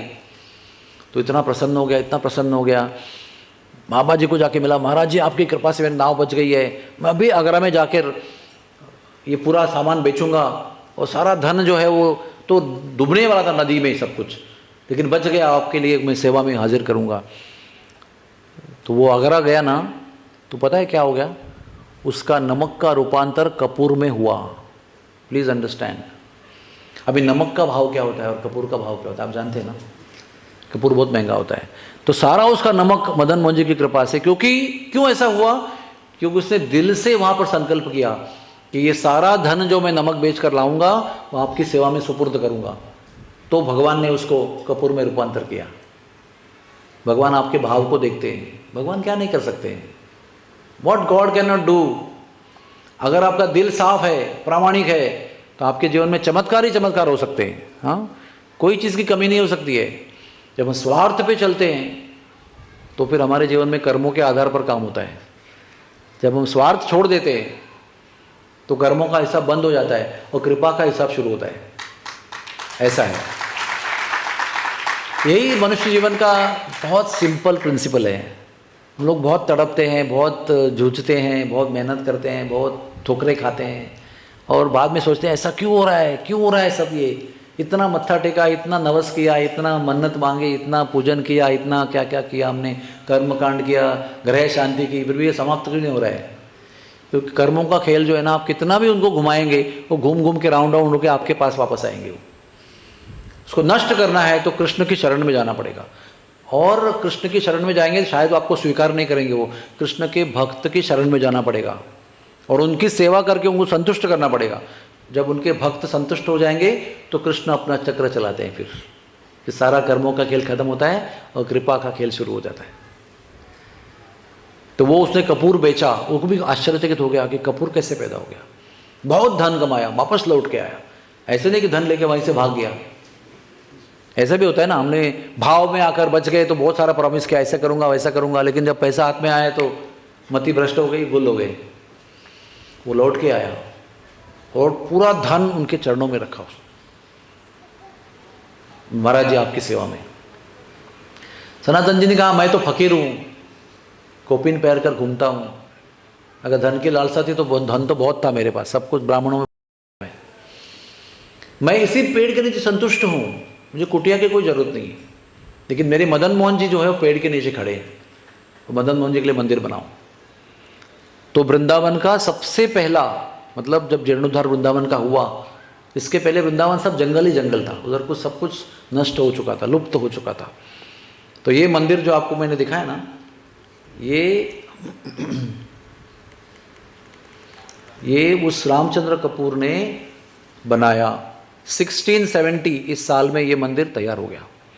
और जब मंदिर बन रहा था तो सनातन गोस्वामी मदन मोहन जी की सेवा अपने शिष्य श्री कृष्णदास ब्रह्मचारी को उनको सौंप कर वे चले गए थे, और कंस्ट्रक्शन साइट हो गया ना वो पूरा, तो वो फिर नंदगांव चले गए, चक्रेश्वर महादेव गोवर्धन में चले गए, वहाँ उन्होंने भजन तप किया, तब तक ये मंदिर बना। लेकिन जब मंदिर बना तो सनातन गोस्वामी नहीं रहे, उनके जाने के पश्चात ये मंदिर पूर्ण हुआ और मदन मोहन जी को उसमें विस्थापित, मतलब स्थापन किया गया।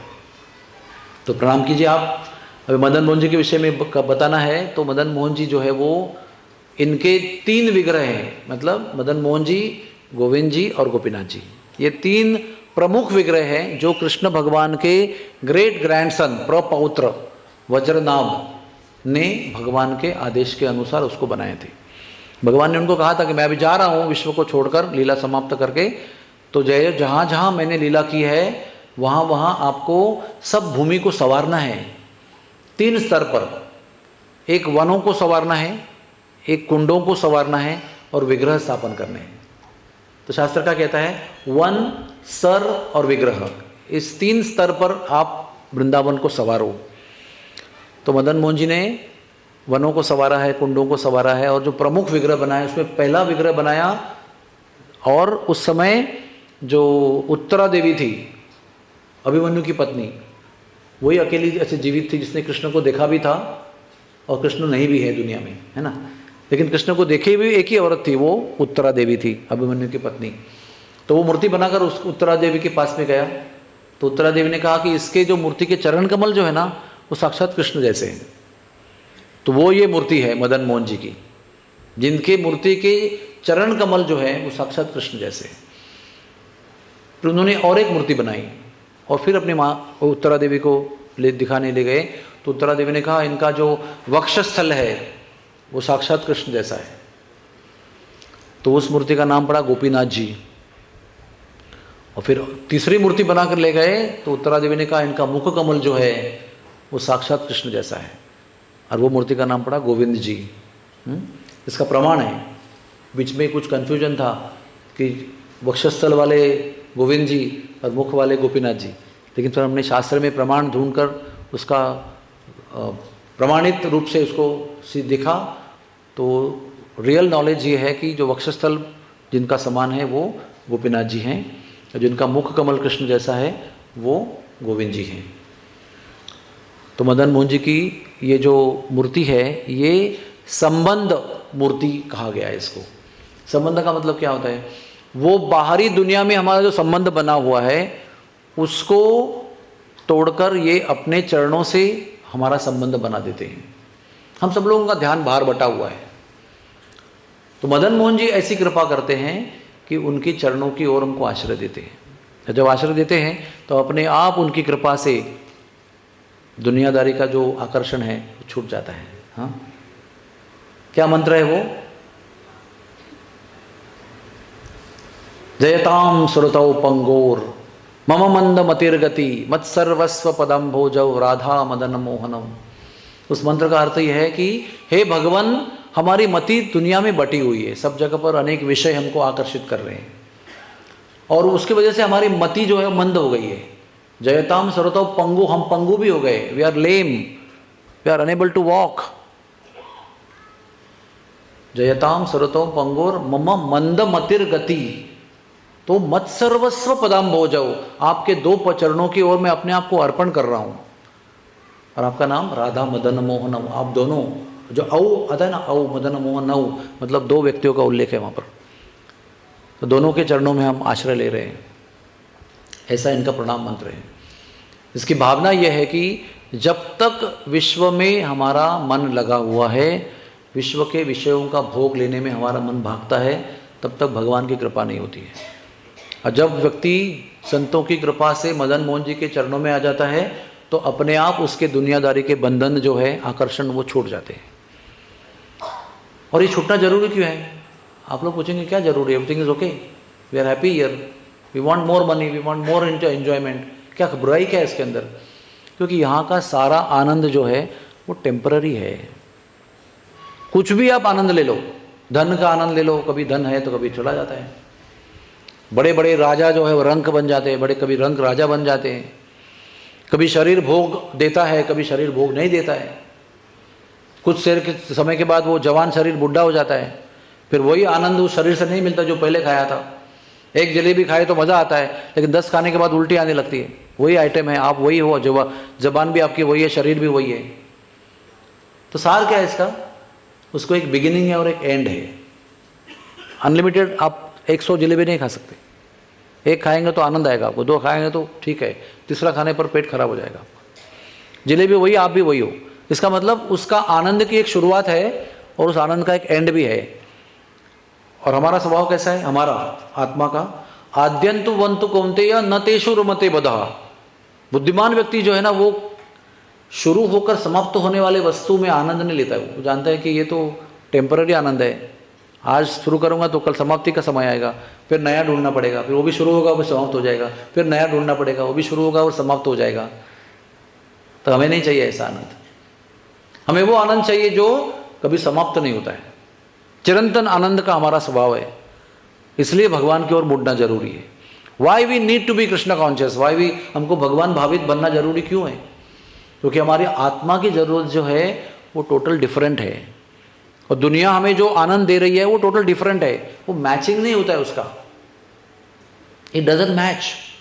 और हम कोशिश करते रहेंगे करते रहेंगे करते रहेंगे, ये ट्राई करेंगे वो ट्राई करेंगे, लेकिन हमको जो चिरंतन आनंद चाहिए परमानेंट वाला वो नहीं मिलता है। और बुद्धिमान जीव होगा तो सोचेगा ऐसा क्यों हो रहा है? ऐसा इसलिए हो रहा है कि मैं भूल भुलैया वाली टेम्पररी अशाश्वत चीज़ों के पीछे भाग रहा हूँ या भाग रही हूँ। मुझे शाश्वत चीज़ चाहिए, और शाश्वत चीज़ है भगवान के चरण कमल, और वही हमें शाश्वत आनंद और आश्रय दे सकता है। इसलिए मदन मोहन जी हमारी भक्ति की शुरुआत है, वो अपने चरणों में आश्रय देते हैं तो दुनिया के चंगुल में से निकाल कर अपने चरणों में रखते हैं। और फिर आगे गोविंद जी जो हैं, गोपीनाथ जी जो हैं, वो सेवा देते हैं, अपना बनाते हैं। और सेवा किसको देते हैं भगवान? अरे गरे को देते नहीं हैं, जो अपना बनाया उसको ही देते हैं। आप भी सेवा किससे लेते हैं? जो अपने होते हैं उनसे सेवा लेते हैं। दुनिया से सेवा की उम्मीद नहीं कर सकते हम। तो भगवान पहले अपना बना लेते हैं, फिर उनको सेवा देते हैं। तो सेवा में गलती होती है, कभी अच्छा होता है बुरा होता है, भगवान सब सह लेते हैं और ट्रेनिंग देते हैं उसको। और जब सेवा में भक्ति करने से व्यक्ति परिपूर्ण होता है, ही बिकम्स परफेक्ट इन सर्विस, तो गोविंद जी कृपा करते हैं। तो गोविंद जी क्या करते हैं? वो मुरली बजा रहे हैं, उनकी मुरली हमको सुनाई पड़ती है, फिर उसके बाद में दुनिया में कोई चीज़ अच्छी लगती नहीं, उसमें इतनी मिठास और इतना चिरंतन शाश्वत आनंद है कि उसका जब भी टेस्ट लग गया तो फिर सारे चीज़ हमें वास्तव रूप में दिखाई पड़ते हैं, अपने असली रूप में। जो पहले भूल भुलैया में आपको आकर्षित करते थे, हमको समझ में आता है कि इसमें कुछ दम नहीं है। और ये बात सुनकर बहुत लोग डर जाते हैं, भाई हमको भक्ति वक्ति नहीं करना है। पता नहीं, हमारे हॉस्पिटल में एक डॉक्टर थे, वो सब जानते थे, हमारा फिलोसफी सब कुछ जानते थे, और प्रार्थना में भी लिफ्ट के पास खड़े रहकर प्रार्थना सुनते थे। हम लोग कई बोलते थे उनको, महाराज डॉक्टर साहब आइए हमारे प्रार्थना के प्रांगण में खड़े रहिए आप। तो कहते थे कि मुझे ना डर लगता है कि मैं अगर बीच में आ जाऊंगा आपके तो मेरा सब इंटरेस्ट खत्म हो जाएगा, सर्जरी में, इसमें उसमें सब खत्म हो जाएगा, फिर मैं कहीं का नहीं रह जाऊंगा, इसलिए मैं जानते हुए भी आपके बीच में नहीं आना चाहता। तो जब मैं ये बता रहा हूँ आपको कि जब भगवान की मुरली सुनेंगे तो सब कुछ आकर्षण छूट जाएगा, तो सब लोग मन में निश्चय कर लेंगे हमको नहीं करना है। लेकिन ऐसा नहीं है। वो व्यक्ति जब भगवान के चरणों में अपने आप को शरण लेता है, उसके जीवन में कुछ कमी नहीं बचती है। योगक्षेमम वहाम्यहम अनन्यश्चिन्तयन्तो माम ये जनः पर्युपासते तेषां नित्याभियुक्तानाम योगक्षेमम वहाम्यहम। उस व्यक्ति के लिए जो भगवान का अनन्य चिंतन करता है, अनन्य सेवा करता है, उसके अलावा कुछ सोचता नहीं है, उसकी रक्षा भगवान करते हैं। उसके पास जो कमी है वो भगवान पूरी करते हैं, उसके पास जो है वो भगवान संभाल के रखते हैं। योग और क्षेम का मतलब क्या है? एक है जो नहीं है और देना, और योग का मतलब दे देना, और क्षेम का मतलब संभाल के रखना जो आपके पास है। भगवान आपके पास जो है वो संभाल के रखते हैं, जो कमी है उसको दे देते हैं, यानी आपको मेंटेन करते हैं भगवान। आप उनकी सेवा में लगे हो, वो आपके मेंटेन करने में लगे हैं। एक सुंदर दुआ है इसके पीछे, हाँ, तू तेरे काम में तो मैं मेरे धाम में। कौन बोल रही है? भगवान बोल रही है। अगर तू तेरे काम में व्यस्त है तो मैं मेरे धाम में मस्त हूं, और अगर तू मेरे नाम में तो मैं तेरे काम में। हरि बोल, जय हो। तालियां बजाना अच्छा है, उसका मीनिंग अगर घर पे लेके जाएंगे तो अच्छा, और अच्छा होगा। हम सब लोग अपने काम में बिजी हैं, तो भगवान अपने धाम में बिजी है। जब उनके नामस्मरण में हम बिजी हो जाएंगे तो हमारा मेंटेनेंस का भार जो है वो उनको पर आएगा। हमारा पालन भारा एक होना तुम्हारा। मेरा पालन का भार आप स्वीकार कर रहे हैं भगवान, केवल आपकी शरणागति लेने से इतना बड़ा काम करते हैं आप, सारा जिम्मेदारी स्वीकार कर लेते हैं हमारी। तो ये बहुत अद्भुत स्थिति है, इसको अनुभव करना चाहिए कि हम उनकी सेवा में लगे हैं और पूरा हमारा जिम्मेदारी वो संभाल रहे हैं। ये जो अनुभूति है, ये स्थिति, ये हमें पैदा करनी पड़ेगी, फिर उसका अनुभव मिलेगा, फिर उसका आनंद आप समझेंगे। तो ये है मदन मोहन जी, जिनके पास हम हाथ जोड़कर प्रार्थना करते हैं। आप सब लोग मेरे पीछे बोलिए, जयताम सुरतौ पंगोर मम मंद मतिर्गति मत्सर्वस्व पदाम्भोजौ राधा मदन मोहनौ। हरे कृष्णा। तो ये मदन मोहन जी प्रत्यक्ष दर्शन देकर सनातन गोस्वामी के साथ बात कर रहे हैं, और ये उनका पहाड़ के ऊपर का भजन कुटी का फोटो है। मंदिर बनने के पहले यहाँ पर बैठकर सनातन गोस्वामी भजन करते थे। यहाँ पर एक चमत्कारिक, देखो यहाँ पर एक चमत्कारिक यहाँ दृश्य है। आप सब मुझे बताइए, कुआं कहाँ बनता है? कुआं कहाँ होता है? जमीन में होता है ना। हम लोग जमीन खोदते हैं ना, जमीन के अंदर 250, 60, 100, 200 फीट खोदते हैं, फिर पानी लगता है, फिर उसको हम कुआं बनाते हैं या बोरवेल बनाते हैं। तो पानी जमीन के अंदर होता है। पहाड़ के अंदर पानी होता है क्या? पत्थर के अंदर पानी होता है? नहीं है। मदन मोहन जी भगवान ने सनातन गोस्वामी का भजन देखते हुए पहाड़ पर अपने मुरली से कुआं बनाया, और उस कुएं का जो एंड है वो जमीन को टच नहीं करता है, वो पहाड़ के अंदर ही है। और आज भी उस कुएं के अंदर 12 महीने निरंतर ठंडे जल का क्या कहते हैं अरेंजमेंट है। देखो, मीठा जल, ठंडा जल पत्थर के अंदर भगवान ने चमत्कार से तैयार किया। एक जगह नहीं, भगवान ने अपने मुरली से कई जगह पर पत्थर पे कुआं बनाया हुआ है। आप वृंदावन में आइए, आपको सब दर्शन कराएंगे। इतने अद्भुत स्थान है कि कोई ज्योग्राफी, कोई टेक्नोलॉजी फेल हो जाती है वहाँ पर, आपका साइंटिफिक माइंड फेल हो जाता है। ये हाउ इट इज़ पॉसिबल? हाँ, कौन सा साइंस आपके पास है? आपके पास कौन सा ड्रिल मशीन है जो पत्थर में से पानी निकाल सकता है? लेकिन पत्थर में से पानी निकल रहा है। जब चाहे तभी ये दो आदमी खड़ा है, जब चाहे तभी आपको पानी निकाल कर दे सकता है। आप भी खुद निकाल सकते हो, चाहे जितना पी सकते हो। कोई लिमिटेड स्टॉक नहीं है कि एक ही बॉटल लेके जाओ, ऐसा नहीं है। तो ये एक चमत्कार है वहाँ का। और ये मदन मोहन जी का दर्शन है। देखो, ये मदन मोहन जी अभी करौली में है, उसकी एक लंबी कहानी है, बाद में कभी बताएंगे आपको। लेकिन वो मंदिर में विराजमान थे ये। और यही मदन मोहन जी का विग्रह जो है हमारे गुरुदेव ने अभी गोवर्धन इको विलेज, हाँ, हमरापुर गालतारे, इस गांव में, जो मीरा रोड से 100 किलोमीटर आगे उत्तर दिशा में है। हमारे आपके सूरत से बहुत लोग वहाँ पर आते हैं। गोवर्धन इको विलेज, वाड़ा क्षेत्र में यहाँ पर मदन मोहन जी का विग्रह हुबेहूब बना के रखा है। और ये सनातन गोस्वामी की समाधि है। जब सनातन गोस्वामी का देह त्याग हुआ, गोवर्धन के चक्रेश्वर महादेव के स्थान पर उनकी भजन कुटी है, वहीं पर उनका देहांतर हुआ, तो उनका शरीर लाया गया इस मंदिर के नीचे और वहाँ पर उनको समाधि दिया गया। तो ये उनका समाधि स्थल है। वहाँ पर जाकर भी हम उनसे यही प्रार्थना करते हैं, क्योंकि सनातन गोस्वामी संबंध आचार्य है, मदन मोहन जी संबंध विग्रह हैं। उनका पूजन करने वाले सनातन गोस्वामी उनके आचार्य हैं। तो उनसे भी हम यही प्रार्थना करते हैं कि हमें भगवान से संबंध दिला दो, गिव मी कनेक्टिविटी। जैसे आपका मोबाइल है, आपने 50,000 का मोबाइल खरीदा, क्या फ़ायदा है उसका? जब तक उसमें सिम नहीं आएगा तब तक कनेक्टिविटी कैसी होगी? बाकी सारे बहुत फीचर्स है उसके अंदर, लेकिन जब तक सिम नहीं आएगा तब तक उसका कोई फ़ायदा नहीं है। उसी तरह से हमारा शरीर जो है वो एक मोबाइल यंत्र की तरह है, बहुत एडवांस्ड है ये हमारा शरीर। लेकिन अगर भगवान के साथ कनेक्टिविटी नहीं है तो ये जीवत शव समान एक मुर्दे की तरह है। दिख रहा है जीवित दिख रहा है, सब जगह भाग रहा है, डोल रहा है, विषयों के पीछे भाग रहा है।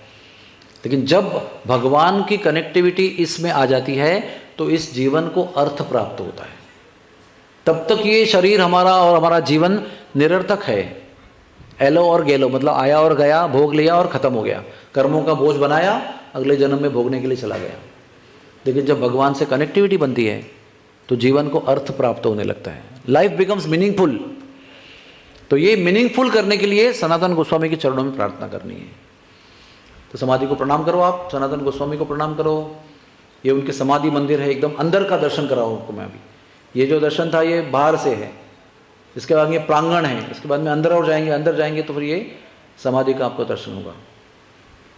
और ये सनातन गोस्वामी का भजन करने का दृश्य है और ये समाधि का बाहर का दर्शन है। ठीक है, अद्वैत वट को मैंने आपको पहले से दिखा दिया है। अद्वैत वट में ये अद्वैत आचार्य के चरण चिन्हों का दर्शन है। यहीं पर बैठकर अद्वैत आचार्य जो महाविष्णु के अवतार थे, उन्होंने भजन किया था, एकांत जंगल में अकेले बैठकर भजन किया था। इतना पावरफुल भजन था उनका कि केवल भजन मात्र से ही स्वयं भगवान वहाँ की भूमि से प्रकट हो गए, स्वयं प्रकट हो गए। मदन मोहन जी की मूर्ति किसने बनाई नहीं है, वो स्वयं प्रकट हो गए। सबसे पहले बनाई थी वज्रनाभ ने, लेकिन फिर कालांतर में लुप्त हो गई थी, वो अपने आप प्रकट हो गई। ये भजन की शक्ति है। भजन में इतनी शक्ति होती है कि भगवान को वो जहाँ नहीं है वहाँ से प्रकट कर सकते हैं। नामदेव जी के पीछे ब्रह्म राक्षस लगा था, लेकिन नामदेव जी सब में भगवान का दर्शन करते थे, तो वो ब्रह्म राक्षस में भी उन्हें भगवान का ही दर्शन किया। अरे बोले भगवान ये रूप में आए, आज आप क्यों मजाक कर रहे हो, वे दर्शन दिला दो हमको अभी। तो ब्रह्म राक्षस कर रहा था उनके ऊपर, वास्तव ब्रह्म राक्षस था वो, लेकिन इनकी श्रद्धा थी, अरे भगवान कितना नचाओगे अभी, कितना खेल खेलोगे, बस हो गया, अभी करो दर्शन दो। तो ब्रह्म राक्षस के हृदय से भगवान को प्रकट होना पड़ा, और उसकी वजह से ब्रह्म राक्षस का भी उद्धार हो गया। ब्रह्म राक्षस फूट गया, मतलब वो जो जीव था ब्रह्म राक्षस योनि में था वो खत्म हो गया, और उसके हृदय से भगवान प्रकट हो गए, नामा के लिए, नामदेव के लिए विट्ठल प्रकट हो गए। हाँ, तो ऐसे अद्वैत आचार्य ने अपने भजन से भगवान को जो लुप्त हो गए थे उनको प्रकट किया। तो अद्वैत आचार्य को हम प्रणाम करते हैं। और ये अद्वैत आचार्य का वो जगह है जहाँ पर उन्होंने भजन किया था, और ये उनके विग्रह जो उन्होंने पूजन किए थे यहाँ से जाने के पहले, ये उनका दर्शन है, राधा मदन गोपाल जी महाराज। और ये उनका वहाँ पर शिवलिंग भी है, क्योंकि अद्वैत आचार्य सदाशिव के अवतार भी हैं, महाविष्णु के भी अवतार हैं और सदाशिव के भी अवतार हैं। फिर हम आगे जाएंगे तो बांके बिहारी का दर्शन करेंगे। हाँ, ये बांके बिहारी का मंदिर जो है ना, वो बहुत ही मशहूर, बहुत ही प्रसिद्ध, बहुत ही वृंदावन में गए और बांके बिहारी नहीं गए तो आपके वृंदावन की यात्रा असफल मानते हैं। हाँ, अगर आपको बहुत कम समय है तो एक है राधा रमन जी और एक बांके बिहारी जी दर्शन करके लोग जाते हैं। हाँ, कुछ भी नहीं मिलेगा तो इतना तो करते ही करते हैं, लेकिन आज के तारीख में बांके बिहारी का दर्शन करना बहुत कठिन है। अगर आपके अंदर बहुत शक्ति है, आप जिम में जाते हो और जवान भी हो, तो ये आप बांके बिहारी का दर्शन कर सकते हो। इतनी भीड़, इतनी धक्का मुक्की होती है वहाँ पर, और कोई किसी को देखता नहीं कि प्रधानमंत्री है कि चीफ मिनिस्टर है, कोई नहीं, सब लोग धक्का मुक्की करके चले जाते हैं। तो बहुत सोच समझ के जाना पड़ता है बांके बिहारी का दर्शन करने के लिए। ये राजा है वृंदावन के। हाँ, देखो, बांके बिहारी मुझको देना सहारा, बांके बिहारी मुझको देना सहारा, कहीं छूट जाए ना दामन तुम्हारा, बांके बिहारी मुझको देना सहारा। ये है बांके बिहारी जी। देखिए कितने अद्भुत दर्शन हैं इनके, बहुत सुंदर। वैसे इनका फोटो निकालना मुमकिन नहीं है, अलाउड भी नहीं है। ये बहुत ही प्रयास से आपके आनंद के लिए फोटो ढूंढ के लाए हैं हमने। हाँ, और बहुत विशेष दिन के श्रृंगार के ये हैं। ओके, तो बांके बिहारी की कहानी ऐसी है। एक बुढ़ा व्यक्ति था, वो बुजुर्ग हो गया था, बहुत अपने जीवन में मेहनत कर चुका था। तो एक दिन उनको ऐसा लगा कि मुझे सर्वोच्च व्यक्ति की सेवा करनी है अभी, I want to serve the best of the best person. तो उसे देखा अपने गांव में सरपंच जो है वो सबसे बड़ा आदमी है, तो सबको छोड़ के उसकी सेवा में लग गया। एक दिन सरपंच के सामने उस राज्य का मंत्री आ गया, तो सरपंच भी मंत्री की सेवा में लग गया। तो बुढ़े को समझा कि इससे बड़ा ये आदमी, तो मंत्री की सेवा में चला गया। कुछ दिन के बाद देखा कि मुख्यमंत्री आ गए, तो मंत्री जी मुख्यमंत्री की सेवा में लग गए। तो उन्हें मंत्री को छोड़कर मुख्यमंत्री की सेवा स्वीकार किया। ऐसे करते करते करते एक दिन राजा तक पहुंच गए वो। हाँ, केंद्रीय मंत्री, प्रधानमंत्री, उसके बाद में प्रधानमंत्री राजा की सेवा कर रहे हैं, तो राजा की सेवा में लग गए वो। तब तक भी बहुत समय बीत गया था और बुढ़े भी हो गए थे वो।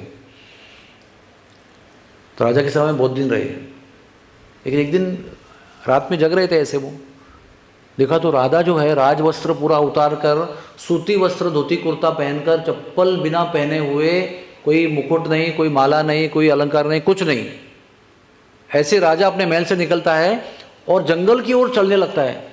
तो ये सेवक जो है, जो अपने आप को सेवा करना चाहता है, वो पीछे पीछे जाने लगे, राजा कहाँ जा रहे हैं, मुझे सेवा करनी है उनकी। राजा ऐसे यकश्चित व्यक्ति बनकर जंगल के बीच पहुंचता है और वहाँ पर एक मंदिर है जहाँ पर राजा प्रवेश करता है, पीछे ये भी प्रवेश करता है, तो वहाँ पर बांके बिहारी जी खड़े हैं और राजा बांके बिहारी की सेवा कर रहे हैं। बहुत देर तक सेवा करता है बांके बिहारी की, और फिर राजा वापस चला आता है। उस दिन ये राजा की सेवा छोड़ देता है और बांके बिहारी की सेवा में आ जाता है। हाँ, अभी बांके बिहारी प्रकट कैसे हुए? एक ललिता जी के अवतार हैं। ललिता देवी कौन है? राधा रानी की सखी है। तो ललिता देवी ने अवतार लिया स्वामी हरिदास के रूप में। आज से 400-500 साल पहले की बात है। वृंदावन के बड़े आचार्य हैं वो, बड़े फेमस। और स्वामी हरिदास जी संगीत में भी बहुत परम श्रेष्ठ कलाकार थे। आज भी उनके नाम से भारत में संगीत गोष्ठी कंपटीशन होती है, आयोजित होती है। तो ये फकीर बनकर वृंदावन में आए और निधिवन में भजन करते थे। जैसे अद्वैत आचार्य ने अपने भजन के प्रभाव से मदन गोपाल को प्रकट किया, वैसे निधिवन में इनके सामने बांके बिहारी प्रकट हो गए। बांके बिहारी बनाई बनी मूर्ति नहीं है, वज्रधाम में भी नहीं बनाई, अपने आप निधिवन में प्रकट हुई। उनका स्थान भी निधिवन में जहाँ वो प्रकट हुए थे। एक कुटी का स्थान भी जहाँ भजन करते थे। उनकी कुटी ऐसी थी कि उसमें केवल सांप की तरह ही प्रवेश कर सकते हैं आप, ऐसी कुटी थी उनकी। अगर जाना है तो सांप की तरह जाना पड़ेगा, क्रॉलिंग इनसाइड द कुटी। तो उन्होंने प्रकट किया था, तो उनका मंदिर जंगल में था। तो राजा चले गए और ये उनकी सेवा में खड़े हो गए उधर। तब तक रात हो चुकी थी। तो रात में जब ये खड़े हो गए तो पुजारी जी अभी मंदिर बंद करके, राजा चला गया तो पुजारी जी मंदिर बंद करके लॉक करके जा रहे हैं। तो पुजारी जी को कह रहे हैं, अरे आप तो मदन बांके बिहारी के सेवक हो, मुझे बांके बिहारी की सेवा करनी है, बांके बिहारी की सेवा करनी है, मुझे सेवा दो बांके बिहारी की। तो पुजारी ने कहा, अभी कल सवेरे आ जाओ, भगवान जग जाएंगे तो सेवा देंगे आपको। बोला, पता नहीं मैं कल तक जी पाऊंगा, मैं तो बहुत बुढ़ा हो चुका हूँ, कभी भी मर सकता हूँ, मुझे अब भी सेवा चाहिए। तो उनको लगा ये आदमी पागल है, बट ही वॉज कन्विंस्ड कि उसको करना है। अभी क्या करे, अभी इसके उनको घर जाके सोना है, तो अभी पल्ला छोटे कैसे इसका। तो बोले, अभी यहाँ खड़े रहो, इस दरवाजे से कोई अंदर नहीं जाना चाहिए, कोई बाहर नहीं निकलना चाहिए। अभी जिसको ताला लगा चुके हैं उसके अंदर बाहर कौन जाएगा, लेकिन अभी बुढ़े से ताला छोड़ना है। तो फिर वो बोला ठीक है मैं खड़ा रहता हूँ। और चमत्कार क्या हुआ बांध जानते हैं? क्योंकि वो बुढ़ा जो था ना वो बहुत सरल हृदय का था। He didn't say what nonsense, आप मुझे उल्लू बना रहे हैं, ताला लगा के जा रहे हैं और मुझे बोल रहे हैं अंदर बाहर जाना नहीं चाहिए, कोई सेवा की बात है, आप क्या मुझे मूर्ख समझते हो क्या? नहीं, उसने बात को यथा तथा मान लिया, वहीं खड़ा हो गया वो सेवा में। जैसे ही पुजारी लॉक करके चला गया ना, बांके बिहारी स्वयं बाहर आए बंद दरवाजे से, हाँ एकदम सज धज के। तो उन्होंने कहा, अरे कौन हो आप, कहाँ जा रहे हो, मुझे आदेश है यहाँ पर, बांके बिहारी की सेवा में हूँ मैं। तो भगवान ने कहा, मैं स्वयं बांके बिहारी हूँ, जय हो। तो फिर वो चरणों में गिरा भगवान के। देखो हृदय की सरलता होती है ना तो भगवान कोई दूर नहीं है। हमारे हृदय में बहुत सारी कॉम्प्लिकेशन होती है, हाँ, किंतु परंतु, मैनिपुलेशन, बहुत सारा कपट, बहुत सारा अपने आप को बहुत बुद्धिमान समझते हैं हम लोग। बुद्धि के स्तर पर भगवान को डील करना चाहते हैं, भगवान के साथ डील करना चाहते हैं। ये बहुत सरल हृदय था, इतना विश्वास था। भगवान स्वयं प्रकट हो गए तो उन्होंने भगवान के चरणों में गिरा, बोला भगवान मैं आपकी सेवा में आना चाहता हूँ। तो बोला चलो। बोला आप कहाँ जा रहे हैं भगवान? बोले ये रासलीला का समय है, मैं भी रास खेलने जा रहा हूँ तो मेरे साथ। तो भगवान उसको और दूर कहीं लेके गए, जंगल में, सब जंगल ही जंगल है, मंदिर भी जंगल में है, सब जंगल है, लेकिन वो बंसीवट की ओर ले गए उनको। तो रास मंडल है वहाँ पर बड़ा विशाल। भगवान ने कहा यहाँ खड़े रहो, यहाँ से आगे आपको प्रवेश नहीं, आप यहाँ खड़े रहो, मैं जाता हूँ फिर लौट के आता हूँ, तब चलेंगे साथ में। तो भगवान चले गए और रात भर रासलीला खेलते रहे, हाँ। और भरी सवेरे 4 बजे के आसपास ब्रह्म मुहूर्त में वो बाहर आए, थके हुए भगवान, और ये बुढ़ा वहाँ पर खड़ा था। भगवान थक के आ गए, बोले चलो। तो ये चले गए भगवान के साथ साथ। और भगवान दूर चल चल के फिर दरवाजे तक आए मंदिर के, और बंद ताले वाले ताले वाले दरवाजे से भगवान अंदर जाने वाले थे। तो बहुत ठंड थी उस समय, तो वृद्ध व्यक्ति बहुत काँप रहा था ठंड से। तो भगवान को दया आई उसकी। भगवान ने अपने ऊपर जो शॉल था ना, जो रात को पुजारी ने पहनाया था गर्म शॉल, वो उठा के उस बूढ़े के ऊपर पहनाई। बोला इसको पहन के रहो, मैं जाता हूँ विश्राम करने के लिए। और बंद दरवाजे से भगवान चले गए अंदर और विश्राम करने चले गए। कुछ ही मिनटों में पुजारी लोग आए अपना मंगल आरती करने के लिए। तो ये व्यक्ति उसकी बोला नहीं नहीं मंदिर नहीं खोलना है, अभी अभी सोने के लिए गए। वो रात भर डांस कर रहे थे, बहुत थके हुए हैं, you cannot wake him up now. आप उसको उठा नहीं सकते हो। तो लगा ये आदमी सही पागल है, रियल मैड पर्सन इज। लेकिन ये व्यक्ति को टाल कर, वो लोग बुढ़ा व्यक्ति कितना विरोध करेगा, वो टाल कर दरवाजा खोला, चले गए और भगवान का दरवाजा खोला तो देखते हो क्या, भगवान के ऊपर शाल गायब। अरे इतने बंद दरवाजे में कौन चोर आ सकता है? लेकिन एक ही व्यक्ति वहां पर है और कोई मंदिर में कोई नहीं है। तो पूछना, अगर कुछ करना है इन्वेस्टिगेशन तो इससे ही करना पड़ेगा। तो बाहर आए वो, अरे भगवान के शाल कहाँ है? तो मैंने कहा ना, ये देखो ये शाल है, ये मेरी शाल नहीं है। ये अंदर जाने के समय भगवान ने मुझे ठंड से कांपते हुए देखा तो भगवान ने अपनी शाल उतार के मुझे पहनाया। तब जाकर पुजारियों को विश्वास हुआ कि अरे बंद दरवाजे से अंदर आदमी जाकर शॉल कैसे चुरा सकता है, नॉट पॉसिबल। इतना बड़ा ताला था पुराने ज़माने में, मेरे घर पे मेरे पिताजी का ताला रखा मैंने मॉन्यूमेंट के रूप में। इज सच अ बिग ताला, हाँ, 7 लीवर्स। वो तो अभी अभी का ताला है, उस समय का ताला तो क्या कह सकते हैं आप। तो तभी ये पुजारी चरणों में गिर गए इस बुढ़े के। तो ये बांके बिहारी की कहानी है, और बांके बिहारी की बहुत सारी कहानियाँ हैं। बांके बिहारी जी से एक दिन एक भक्त ने आकर नज़र मिलाई ऐसे प्रेम से। तो बांके बिहारी अपना स्थान छोड़कर उस भक्त के पास आए और पर्दा बंद हो गया ना, तो वो भक्त के साथ चले गए और अपने बातें करते करते भगवान चले गए। जब पुजारी ने आकर पर्दा खोला भोग खोलने के लिए, भगवान गायब। पर्दा बंद किया तभी भगवान थे, लेकिन पर्दा खोलने के लिए भगवान नहीं है। सब जगह ढूंढ रहे, कहाँ गए बांके बिहारी जी, कहाँ गए कहाँ गए। तो मंदिर के बाहर एक अच्छी जगह पर बैठकर वो बातें कर रहे हैं भक्त से अपने। तब से क्या हो रहा है, आप लोगों की नज़र मिलने के पहले ठक कट, ज़्यादा नज़रें मिलाने का नहीं उसे। नज़रें मिलाने का काम नहीं है, क्योंकि वो भी ऐसे ही भगवान है। कोई प्रेम से देखा ना उसके हो जाते हैं, इसलिए हर 2 मिनट में ऐसे ऐसे ऐसे करते रहते हैं। हम लोग ऐसे देखने को होने के पहले ही बंद, फिर वापस आधा, फिर पहले नीचे देखते हैं तो फिर बंद हो जाता है, फिर ऊपर देखते हैं फिर बंद होता है, फिर चेहरा देखते हैं बंद हो जाता है। इसलिए भक्त लोग वहाँ से हिलते ही नहीं, क्योंकि पूरा दर्शन होता ही नहीं ना, तो बहुत देर खड़े रहते हैं। इसलिए वहाँ पर भीड़ ज़्यादा होती है, और सबसे ज़्यादा भीड़ वृंदावन में बांके बिहारी के मंदिर में होती है। ऐसे वृंदावन में कई भक्त हुए हैं, आज भी हैं, जो अंधे हैं लेकिन बांके बिहारी के मंदिर में आकर पूरा श्रृंगार का वर्णन करते हैं। कौन से रंग का पहना है, कौन सा शालू पहना है, कौन सा अलंकार पहने हुए हैं, कौन से मोतियों की माला पहनी है, सब वर्णन करते हैं। एक भक्त बांके बिहारी के मंदिर में अंधा आया तो सब गोसाई ने उसका मजाक उड़ाया, अरे क्या क्यों आते हो मंदिर में इधर टाइम पास करने के लिए, तुम्हें क्या दिखता है। तो उस अंधे भक्त ने जो उत्तर दिया ना, अब सब लोग ध्यान से सुनिए। वो कहता है, शायद मैं बांके बिहारी जी को देख नहीं पाऊंगा, लेकिन बांके बिहारी मुझे देख रहे हैं, मैं हाजिरी लगाने के लिए आता हूँ, है ना। ये देखिए, भाव ऐसा होना चाहिए। बाकी हमारे पास धन हो न हो, आंखें हो न हो, बुद्धि हो न हो, हाँ, दौलत ऐश्वर्य हो या ना हो, भगवान इस पर किसी पे रिश्ते नहीं है। क्योंकि ये सब जो मैंने बताया ना अभी आपको, वो सब भगवान का दिया हुआ है, हमारा कुछ नहीं है इसके अंदर। हमारा क्या है, हमारा खाली भाव है। अगर भाव है आपके पास तो भगवान उसके भूखे हैं, क्योंकि वो आपका है, भगवान का दिया हुआ नहीं है, बोरोड वेल्थ नहीं है वो। तो हम लोग मंदिर में केवल भगवान को देखने जाते नहीं हैं, भगवान भी हमको देखें इसलिए हम मंदिर में जाते हैं। ध्यान रखना, इट्स अ रेसिप्रोकल एक्टिविटी, दोनों तरफ से एक्टिविटी होती है। आप उनको देख रहे हैं, वो भी आपको देख रहे हैं। जब दोनों देखते हैं ना तभी प्रेम होता है, अकेले के देखने से प्रेम नहीं होता है कभी भी। तो बांके बिहारी जी की ऐसी बहुत अद्भुत अद्भुत कहानियाँ हैं। हरे कृष्णा। तो थोड़ा आगे बढ़ते हैं अभी।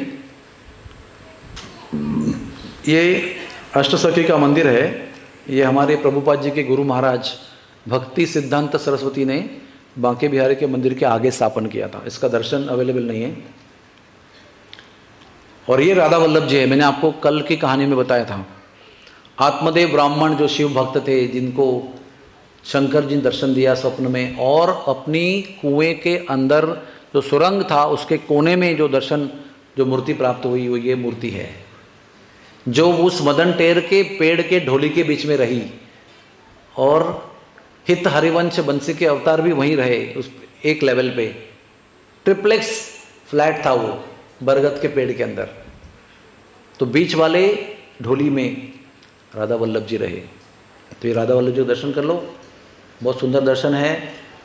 राधा वल्लभ दर्शन दुर्लभ ऐसे कहते हैं। राधा वल्लभ जी बहुत सुंदर ठाकुर जी हैं वृंदावन के, और ये अलग संप्रदाय है, बहुत सुंदर संप्रदाय है, बहुत प्रेम से भगवान की सेवा करते हैं। हर दिन इनका दर्शन जो है इतना प्रेम से श्रृंगार करते हैं उनको। और उनका जो मंदिर है ना, उसके मंदिर के अंदर बहुत विशाल एरिया है। आप जहाँ भगवान को देख रहे हैं वो तो दर्शनी भाग है उनके महल का। पीछे बहुत अंदर कमरे हैं, एक कमरे में वो स्वयं उनको उठाकर डाइनिंग टेबल पे बिठाते हैं, जाकर वहाँ पर भोजन करते हैं भगवान। फिर एक और एरिया है, वहाँ पर भगवान को स्नान कराते हैं, फिजिकल उठाकर ऐसे गोद में लेके जाते हैं और भोजन कराते हैं, उठाकर जाते हैं स्नान कराते हैं, और एक जगह लेके जाते हैं, उनका ड्रेसिंग करते हैं, फिर उठाकर आके सामने खड़ा करते हैं, फिर पर्दा खोलते हैं, तब तक पर्दा बंद रहता है। तो उनके पुजारी जी जो हैं वो हमारे महाराज जी के बड़े परम मित्र हैं, तो उन्होंने हमको सब कुछ अंदर का, बाहर से अंदर का पूरा दर्शन कराया है। विशाल एरिया है पूरा, बाहर जगह दिखता है ओनली स्मॉल दरवाजा, उसके अंदर भगवान खड़े हैं, उसके पीछे बहुत विशाल जगह है जहाँ पर ठाकुर जी को समय समय के अनुसार जो लीला करते हैं, वो गौचारण करने जा रहे हैं, उसके पहले नाश्ता करके जा रहे हैं, फिर गौचारण करके आएंगे थके हुए, फिर भोजन कर रहे हैं, फिर मैया गीत गा रही है, उनको सुला रही है, फिर सोने के गीत गाते हैं दोपहर में, रात में, फिर उठाते हैं दोपहर को उनको, फिर संध्या का भोग, संध्या के गीत गाते हैं। बहुत सुंदर तरीके से उनका सेवन करते हैं। तो इनके जो मूल आचार्य हैं वो हित हरिवंश गोस्वामी जी महाराज हैं, जो भगवान के बंसी के अवतार हैं। उनका भी आगे फोटो आएगा। ये देखिए एकदम करीब से उनका दर्शन कीजिए, राधा वल्लभ जी महाराज का।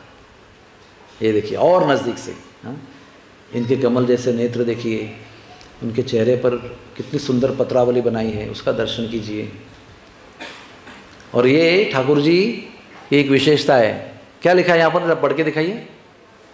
ब्याहवला, हाँ मतलब शादी ये ठाकुर जी हमारे आए दिन शादी करते हैं राधा रानी से।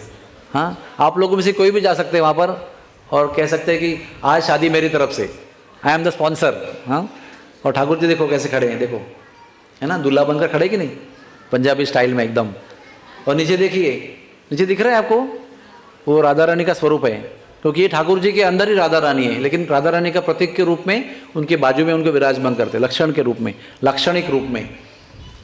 तो ये ब्यावला है, और इस ब्यावले के बाद में उनका पूरा मंत्रोच्चारण होता है, माला एक्सचेंज होती है, यज्ञ होता है, और सब ब्राह्मणों को दक्षिणा दी जाती है भगवान की तरफ से, और सबको भोजन भी किया जाता है। बहुत सुंदर, और डेकोरेशन इतना सुंदर करते हैं ना, दोपहर को 1 बजे शुरू करते हैं, 4 बजे तक फिनिश कर देते हैं, और 4 से रात को 9 बजे तक उनका विवाह संस्कार चलता है आनंद से।